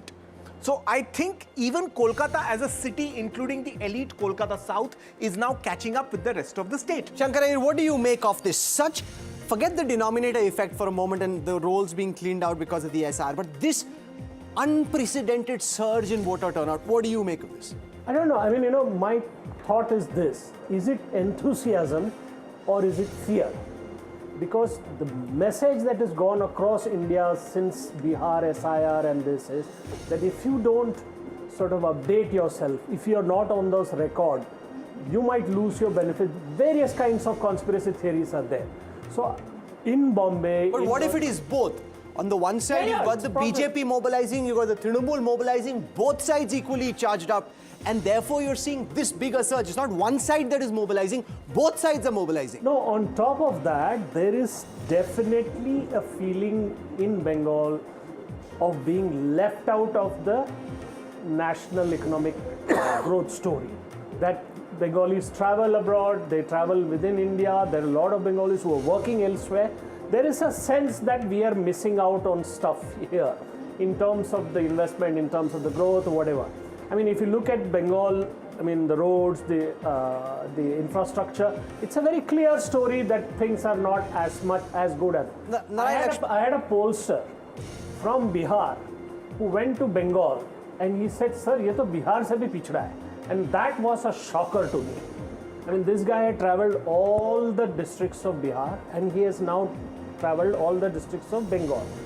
To me, that is a marker that there is a certain amount of it. Why, if Mamata scrapes through this, it will be only because the BJP has played the impact substitute too hard, which is, you know, the intimidation thing that she keeps talking about. The other is, there is no visible face as yet in Bengal of it. So who are the faces of BJP in Bengal? It is Amit Shah and Prime Minister Modi. Well, there's Suvendu as well. Suvendu is that. This is the thing that it's not that beyond Mamata there is anybody in TMC. That's not the story, but that is the regional part. Right, Lakshman, your sense of the anticipation in Chennai at this moment, because you've got a character like Vijay in the fray, and because of the kind of crowd he's drawing, no one quite certain of just how many votes and seats he'll get. Absolutely, Rahul, it's a mystery of sorts, but at the same time, everyone you ask is leaning strongly one way or the other. And which way are you leaning? Well, I as media cannot lean anyway, as you know, but we pick up strong emotions always among the voter population in Tamil Nadu, and that's what makes it so interesting, because on the one hand, you do have someone like Vijay who's shaken up this fight, but on the other, the DMK has the sheer institutional infrastructure that is a machine and has been powering it for decades. So it's a really interesting challenge to see whether the state actually goes through this inflection point to something new or not, and that's got everybody excited one way or the other. Kishore, is Assam the one state where Hemanta is sitting pretty comfortable knowing that he's coming back to power, or would he also be anxious? Does the Congress still think they're in the race in Assam, or do you think they would have already given up?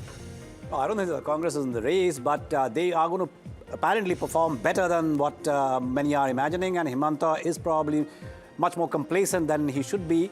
Also, Hemanta is worried about infighting within the BJP and some heavyweight Congress actually jumping ship coming to BJP. That is not good news for Hemanta at all. Hemanta is fighting Hemanta in Assam. But I think what... No, but it's the one state where Hemanta, like this character from some of the OTT serials that you see, he controls his party, he controls a part of the Congress, he controls the AUDF and some of the others as well. And the Boros as well. Yeah. But he's gone, he seems to be kind of, either he's losing the plot or he's performing, or I don't know what's happening. He doesn't need to push so hard. He didn't have to push so hard. But Rahul, we must also say that for BJP, Assam has been a laboratory. So Assam is very important for what is happening in Bengal and what will happen to the rest of the country. I want to invite Veer Sanghvi in. Veer Sanghvi is mic'd up, ready to give us the national big picture. Veer, welcome. It's good to have you with us. You want to tee off by telling our viewers what to expect from the results in a national political context. The BJP juggernaut marching on. What's at stake for the national formations? Welcome, Veer. Hi, Rahul. National formations, I think surely the Congress has much more to lose. If the Congress loses Assam, which seems likely, that's a reverse. If they lose Kerala, which is possible, though not necessarily likely, they're in trouble. The Congress is not giving up on Kerala just yet. They think they're winning. Well, they think they're winning everywhere. I think they're winning in Assam as well, but nobody else does. Also in Bengal, if the BJP wins, it's a huge reverse for the Congress because they're counting on Mamata to defeat the BJP. So the Congress actually has much more at stake than the BJP. R.K. Radhakrishnan, from a perspective of the political prism of Kerala, are you anticipating a tight fight when the results actually come out, or do you think the Congress is sitting pretty? Definitely there's a tight fight, but then it's a percentage or percentage and a half that makes a difference. I see the UDF ahead. I was there on the ground and I called it for the UDF. I think they would get anything up to 85 seats. This again a prediction that I made when I was in Kerala. It's surely because of the fact that Kerala really doesn't like, the people of Kerala don't really like the fact that they've actually given a second term to the LDF, that the UDF is coming back this time. Nilanjan Mukhopadhyay, what's at stake for the BJP? Would this be, if the BJP wins Bengal, the biggest assembly election victory since the victory of Uttar Pradesh in 2017? Of course, it's the last frontier. That's one state, which has been... BJP doesn't think it's the last frontier. They're going for Kerala, they're going for Tamil Nadu, they've got lots of last frontiers. From the person who really matters within the BJP, that is Prime Minister Narendra Modi. For him, winning Bengal is personally very important because when he stepped out from his home as a young boy, Bengal was the first state that he went and spent a lot of his time, very Nilanjan's written a biography on Prime Minister Modi, so he studied his life and times very closely. And he wanted to actually go and join the Ramakrishna Mission, but was not allowed to because he was not a graduate then. And apparently at that point the Ramakrishna Mission had some norms, about minimum qualification required to be a graduate. That explains to a great extent, the Ramakrishna Mission pull which Mr. Modi displays. Even in the course of this campaign, that's one place where he made a stop. So I know, winning Bengal, and plus politically, you have to understand, it's one state, which should ideally speaking be BJP territory because of the unfinished agenda of partition. It went through two different chapters, 1905 no, but the point and that Kishla makes is important. If the state turns, it could very quickly become BJP territory like Assam now seems to be. Yeah. It may have been difficult to get to, which is why, Veer, this is such a critical election. If Bengal turns, it may not be a single election turn, it could be a fundamental pivot in Bengal politics. Well, in national politics, because Mamata is in many ways the last great liberal hope, in the sense that people believe that Mr. Modi is gone, Amit Shah is gone, they've thrown everything they have against her, and she's withstood it. If they lose this bastion, then I think it's BJP all the way. Yes, the south will take time, but the north and the east are sewn up. And Bengal for Modi, for Shah and for others, it's symbolic. I mean, that's where it all started. I mean, that's Shama Prasad Mukherjee. Bande Mataram is your national song. Your Jansang started there. If they can't get Bengal, then they may as well not be there. Padmaja travelled quite a bit through West Bengal. Padmaja, did you pick up a lot of anger and frustration on the ground? Or do you think, especially in the southern parts of West Bengal, the Trinamool is still holding firm? Across the state, there is an anti-TMC sentiment. It's not an anti-Mamata Banerjee sentiment. She still enjoys a fair bit of sympathy, goodwill, gratitude, call it what you will. After all, she's a lady, she's been a fighter, she's frail now, she's aging, but now people are beginning to ask questions. That look, in 2021 also there was a little bit of anger, there were corruption, but at that time we felt that Mamata Banerjee will control these people. Unke jo chele chapate hain, the people around her.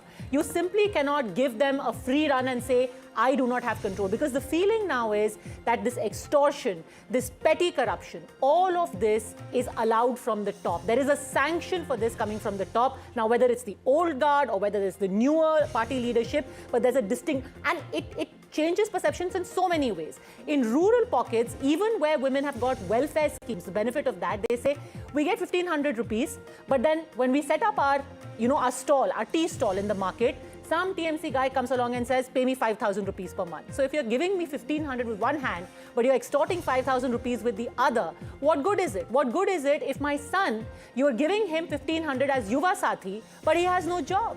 He is a BA and he has no job, so that 1,500 will be used in gambling and drinking. So that is why people now who have even benefited from welfare schemes are beginning to say either there is anger or they are just, well, we got this, but now we want more. Now, aspiration is creeping in. On the NDTV leaderboard, I want to show you this one data set that brings out the magnitude of the challenge for the Bharatiya Janata Party. If you just very quickly take a look at the strength scanner of the Trinamool and the BJP, you'll understand. You heard Mamata Banerjee when she was speaking to NDTV earlier today say Trinamool is not losing West Bengal. What gives her confidence is that she's got 119 seats that the Trinamool has won in every election in the last 3 elections, which would qualify as very strong TMC seats. She's got only 16 seats, which her party has never won in the last 3 elections. She's got 95 strong seats, where they won twice out of the last 3 elections. That's a very strong base to start out. This becomes more apparent when you compare and contrast this with the BJP. which has 216 very weak seats, where they've never won in the last 3 elections. They've got 76 moderate seats, which they won only once in the last 3 elections, which brings out really, Veer Sanghvi, the audacity of ambition. If I was just looking at where things stand, 216 seats you've never won, no very strong seats, not one seat you won which you'd call a stronghold, 2 seats which you won twice out of 3. This is a very improbable effort that they're making in terms of the data, and yet they have the ambition to believe they can do it. It's very challenging, Rahul. Yet, on the other hand, when Mamata went up against the CPM, who'd ruled Bengal since 1977, and she didn't have the organization of a national party, people said that was audacious too. So things do happen in politics. That's a very important point, because Kanchan Gupta, the fact is that since 1977, whoever has won in West Bengal has won big. When Mamata won in 2011, it's not like she was sitting on a strong base. At that time, it would have looked similar. Left front versus Trinamool would have been similar. It can collapse like a pack of cards. No, that's a fallacious argument. I will tell you why. The CPM emerges on the Bengal landscape in 67. Okay. Starting 67 till 71, the CPM never got a majority of its own. It was in power in alliance with the rump of the Congress. Now, Ajoy Mukherjee, Bangla Congress. Now, after 77, even the 77 election, the CPM won with a large alliance, including non-left parties. And it's only in the next election that it starts getting a majority of its own. And that is also the time when the rigging and the so-called scientific rigging begins. So you have to keep things in perspective. And the point which Veer makes, that in 2011, when Mamata Banerjee broke through the red fort of the CPM, she won 184 seats with 39% vote. People forget this.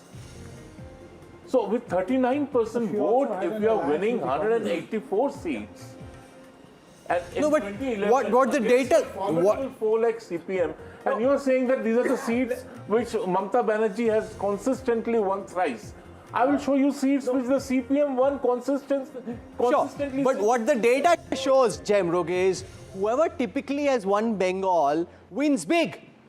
If you fall like a pack of cards. If you win, you hit it out of the park. But so now let me bridge both your arguments, and let's put a number to that. Okay, the journey of the Trinamool starts from January 1998 when she actually splits out of the Congress, right? And she says, I'm forming the Trinamool just before the Lok Sabha election. I'm going to align with the BJP, right? So 1998 to 2011 is about a 13-year journey. CPM 67 to a consolidation 80 is about a 13-year journey. The BJP, starting from 2016, now it's looking at a 10-year period. So it's maybe on the anvil of a change like that, basically. Let me give you another example. Yes. In 2014, BJP had not won almost 30 or 33, Jay might have the data, parliamentary seats for 3 Lok Sabha elections. From 2004, they had never won. And yet they won 74 seats in their 2014 election. In Uttar Pradesh. In Uttar Pradesh.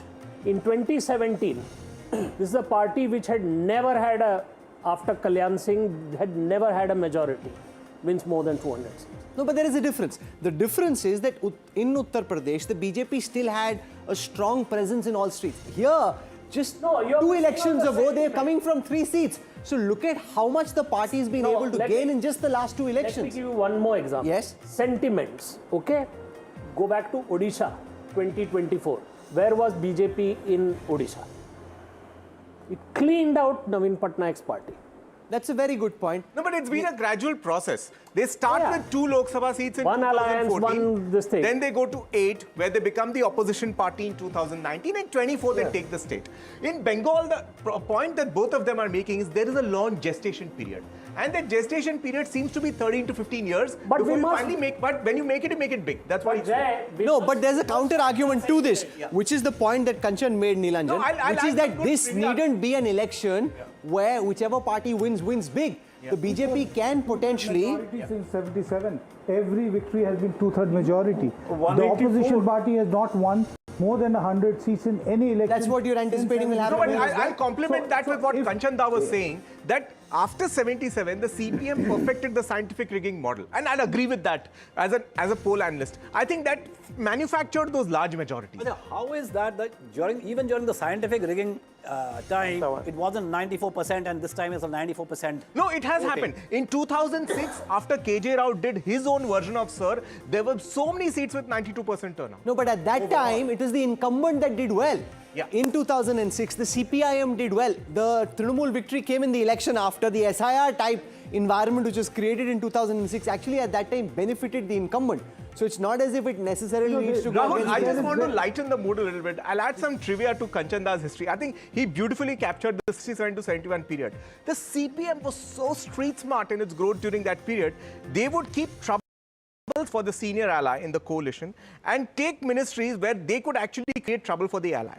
There was a point of time when the Chief Minister, the then Chief Minister of Bengal, went on a hunger strike before the governor saying that with Jyoti Basu, in my government as Home Minister, there's no law and order in the state. That was a sort of acrimonious politics CPM played to catapult itself to the single position in 71. No, but I want to counter what is being said. One is, Nilanjan, that whichever party wins Bengal wins big. That's the way it's been since 77. But it's also possible that the BJP machine doesn't have enough fuel in the engine to land that massive 200 plus victory. So it could also be, which is why pollsters are so anxious about Bengal, it could actually be a much tighter fight. Just because it hasn't happened since 77 doesn't mean it won't happen again. Well, it can be, but there's also one additional problem for the BJP is that if you go back into history, the two parties which defeated the incumbent government, either the Left Front or Mamata Banerjee, they did it in alliance. Trinamool Congress also in 2011 had an alliance with Congress. It's forgotten these days. But at that point, it was a very critical alliance. Had that alliance not happened, the Left Front would not have been wiped out the way it was in 2011. The other thing which I pointed out on the other day is that the assembly victory is always preceded by a Lok Sabha victory. The BJP did not have a Lok Sabha victory in 2024. That is the other thing which it will have to. But trivia can change. Yeah, trivia is trivia till the time it's no longer relevant. I somehow do not think that this is going to be a very tight contest. Whoever wins should win a big Vasudha, there's so much buzz across Tamil Nadu about the kind of impact that Vijay will have. What are you picking up from the different political formations when you speak to the parties and the netas? Is the Congress at some level thinking maybe, or some elements in the Congress thinking maybe would have been better with Vijay rather than the DMK? Well, a lot of people in the Congress party do think that, Rahul. In fact, in a lot of TVK rallies, I met, people from the Congress party. And I think this time the Congress party and the BJP might not really perform as one would expect. That said, what I also think is Vijay's impact is also being in some ways underestimated, because when you call people now after polling, the ones who say that they would vote for AIDMK or DMK are now saying that they voted for Vijay in families. So I do think that he could be around about 25% at least in terms of vote share. You're saying it could be above 25%. That's the general. Veera, do you share that 25% is a bumper opening? His film didn't come out, but on the political box office, you have landed quite a punch. Well, look, the number's going to be difficult to guess because he could even go up. You never know. You think more than 25? I think possible in seats. There could be seats that he could do well. 1 second, Jai. The thing is that, you're seeing Tamil Nadu after Jayalalitha Karunanidhi era. This is the first normal assembly election. 2021 was a COVID election. Let's not forget that. And number two, you're talking of a state which has been obsessed with personalities. Stalin's maybe the tallest leader as far as the DMK is concerned, but he's not that kind of a personality. And in that absence, in that vacuum, with the absence of a very, very strong challenger to the DMK, you have Vijay coming in. So I think there are going to be seats and there are going to be contests where his vote share is going to be huge. There are also going to be seats and contests where the two leaves on the rising sun are going to say that, look, the battle's between the two of us. And then there are going to be seats where it's going to be a three-way battle. So could that pose, Narayan Lakshman, in the long term, a fundamental existential threat to the ADMK? I think it's possible. I think it's highly likely. The difference from what Veera said about the earlier era is that those who jumped from cinema to politics used cinema for their propagandistic messages and projected themselves as the leaders of a certain kind. Vijay is a different beast in that sense. That's right. He's facing a true test of whether his mandrams and fan clubs can be converted into political mobilization. So he remains untested in that sense. No, but Shankar Iyer, what we don't know is whether he has the staying power to last it out. You know, we spent some time with him. Veera wasn't there. Veera was busy doing other things. Vasudha and I went, we spent some time with him. He comes across as, you know, eager to do this, but does he have the hunger, the raw hunger required to be what Mamata Banerjee is and some of the other politicians are? Well, his supporters don't seem to really care for that, you know. The people that I spoke with, Rahul, they're very clear that they used to vote for AIDMK till Jayalalitha was alive, and then after she passed away, they've started voting for the DMK. So a large section of them are also people who, you know, sort of vacillate between the DMK and the AIDMK. And I also think that you need to make that one point, Rahul. He was under attack from the DMK. There was a sense that he was being under pressure from the BJP. He was able to stand his ground, basically say that I don't give a damn for any of you all. I'll stand my ground. And today, you know, exit polls at least, and I don't know what the polls are going to say, exit polls agree that, look, when we are talking 20-25%, it shows that, look, he was a force on the ground. And you know, people asked whether booths, whether he can turn, whether he will have booth workers. You talk to a DMK or an ADMK booth agent, they say, look, boss, TVK guy was there at 6 a.m. and he left after 6:30 p.m. when all the videography was done. So I think the general consensus is that he's a force.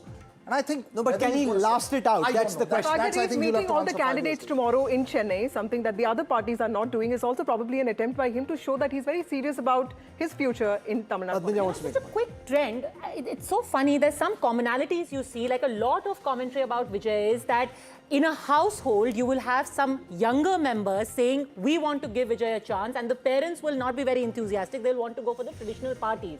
And it's pretty much what you hear, say, in a Kolkata, where the father and mother, particularly the father, would be more, would lean more towards Trinamool Congress. But suddenly the younger people, the person who has gone out, perhaps studied in Delhi, Bengaluru, come back to Kolkata, not entirely happy with his or her lot, the younger people would want to give a party like a BJP a chance.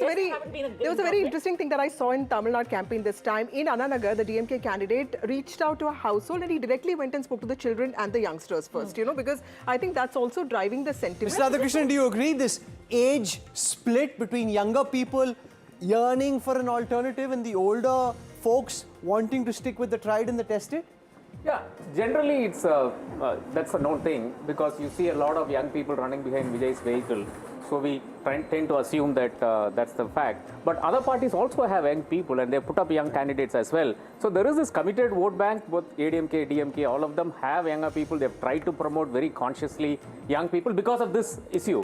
But then there are also women who, there is no woman face in Tamil Nadu today, barring Kanimuri, there is no woman face at all. Those women have also opted for Vijay. I want to give our viewers... The interesting thing here is all the internal polls of AIDMK and DMK show that Vijay has a very interesting following between the age of 30 and 45.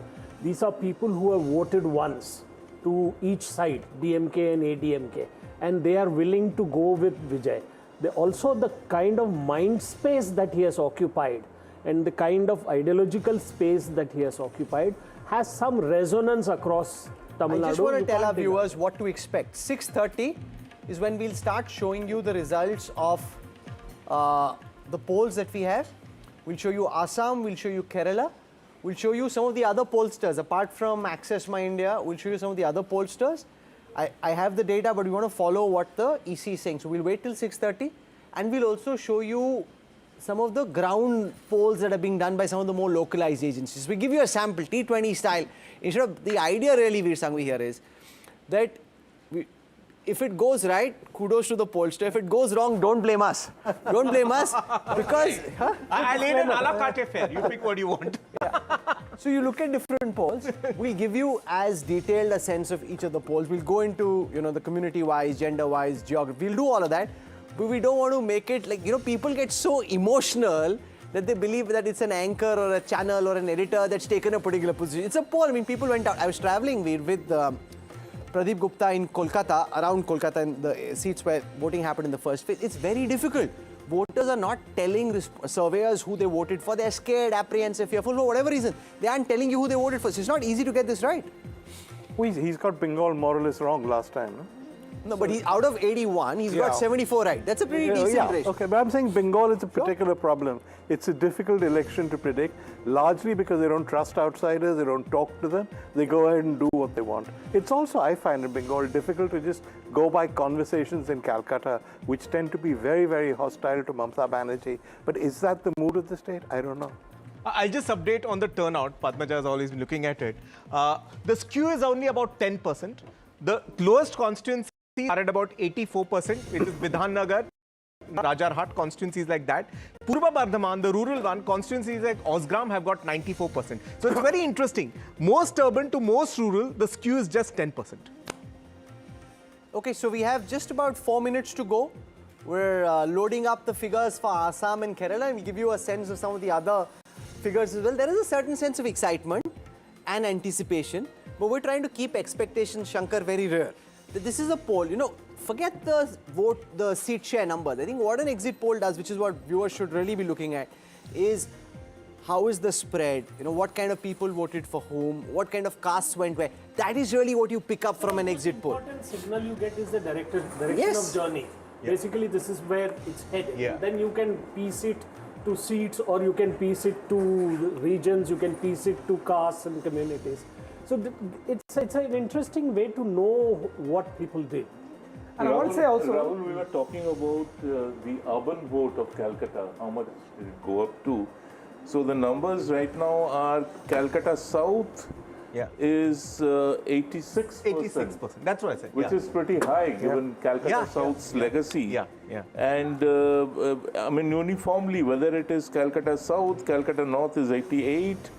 We have North 20, Purba Bardhaman is 92. 92.4, yes. Hooghly is 90. Right.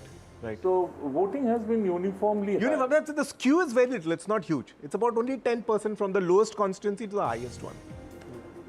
Okay, so 1.5 minutes to go. We'll start with Assam. We'll show you the big picture from the Access My India exit poll for Assam. In just a minute or so from now, we'll start showing you the numbers for Assam. This is the exit poll on NDTV.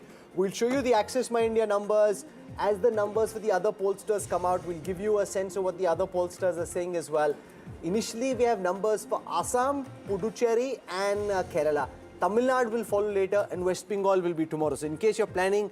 West Bengal tomorrow. West Bengal, except polling is going on at this moment. If polling is going on at this moment, it doesn't make sense to put the numbers out. You don't know what the final vote percentages are. You want to give it time. You don't want to rush in and make a mistake. Also, the 2024 Lok Sabha election exit polls messed up because they all rushed even when Uttar Pradesh was still polling. But the difference is here, 90% have already polled. So the direction is already set. It can't change. It is when you're at 62, it goes up to 67, 68. That's when you can miss the last 4-5% in a tight fight. The question, of course, is whether it is a tight fight or not. So about a minute to go. We're ready with the Assam details for Access My India, the exit poll, and we'll show you, Veera, lots of excitement here in the studios about Assam. And that's the first state for which we'll be putting out the numbers. I'll start with the Access My India data, and then we'll show you some of the other pollsters as well. So remember, in Assam, you've got the BJP, the AGP, the Assam Gana Parishad, and the Bodoland People's Front, the PPF, which are in an alliance. On the other side, you've got the Congress, you've got Akhil Gogoi's Raijor Dal, you've got the AGP and the CPIM, which are in an alliance.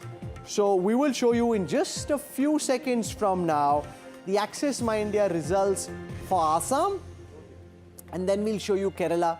And okay, here it is, coming up on your screen for the first time on NDTV, the Access My India results for Assam. Access My India is predicting that the NDA will romp back to power in Assam. If Hemanta Biswa Sarma is watching, he'd be delighted with what he's seeing. 88 to 100 seats projected for the NDA. The Congress and its allies likely to be just between 24 and 36, which means the NDA likely doing better than the last elections, the Congress worse than the last elections, the BJP itself between 70 and 88 seats. That's a big domination for the BJP. The AGP between 7 and 9, the Congress between 22 and 32 seats. That's the range that's predicted for the Congress. Let me get Kishloy to come in because he understands Assam very well. 88 to 100, basically suggesting that Himanta Biswa Sarma is sweeping the state, coming back in romping style. You know, Rahul, in the month of January this year, the Congress War Room told me that Congress may not even reach a double figure. So if 24 and 36 is the Congress figure, then Congress will actually be quite happy to get there. Himanta expected higher than this, but you know, it was almost a given that he will win more than 75, which was his last figure. It also makes the point, Kanchan, that once politics in a state changes, I remember the likes of Tarun Gogoi and the others saying back in the day that, you know, BJP can never win Assam. It's impossible. The demography is such, the state is such that they can never win. If it turns, it can turn very decisively and turn for a long time.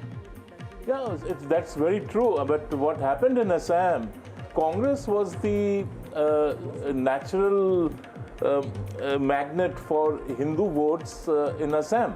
Now, that once it ceased to become a magnet for Hindu votes or a shelter for Hindus, so to say, the charm of voting for the Congress also went. Now, you have to also keep in mind that the rump of the students' movement has switched over to the BJP, and there's a lot of sentiment attached to it. The people who are in their 50s or 40s, they still associate themselves with that agitation. It also shows, Padmaja, how Himanta Biswa Sarma has been able to make the politics of Himanta Biswa Sarma. He's the government, he's the opposition, he controls the BJP, he's controlling large parts of the Congress and the AUDF as well. So two things that are very stark in this. For the first time, if this number pans out, you will have the BJP get a full majority on its own. This is the point. Yeah. Without its allies. Because despite all the push, they had been restricted to 60 and 60. BJP on its own in the last two elections. This time they get a majority on their own. And if I may very quickly add, this number for the Congress also goes to show that that delimitation factor has kicked in beautifully. 23 seats were, after delimitation, were Muslim majority, and in our interview, Himanta Biswa Sarma had said that we are not even fighting, we've left it to those allies. Of those 23 seats, most of them, I think only 3 were being fought by the BJP, rest all given to allies. I've got Pradeep Gupta joining me at this time. Pradeep Gupta leads Access My India. We've put out his data for Assam. You've seen that on your screen right now. But I want to start by asking Pradeepji about West Bengal. How is polling going in West Bengal from your perspective, your surveyors out in the ground, and by when do you think you'll be ready, Pradeep, with the data for West Bengal? You made this comment to me in Kolkata that 6 out of 10 respondents weren't telling you who they were voting for. Everybody got very worried. Pradeep, poll kaise karega if no one's telling him who they voted for? Yeah, that is absolutely right, Rahul. As far as the second phase goes and West Bengal goes, we will try and do the polling tomorrow with the knowledge and experience of first phase, where only 20 to 30% people we could speak to, and based on that it is very difficult for us to predict anything.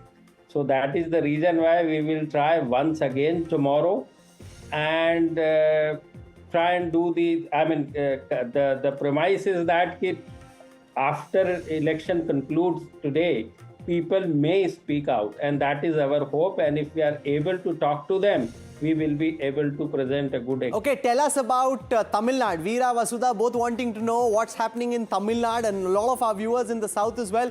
When do your numbers for Tamil Nadu come out, and what's your confidence interval when it comes to predicting what's going to happen in this state? So, Rahul, on a one note, this number shown here is, I think, some other polling agency of Tamil Nadu. If you can keep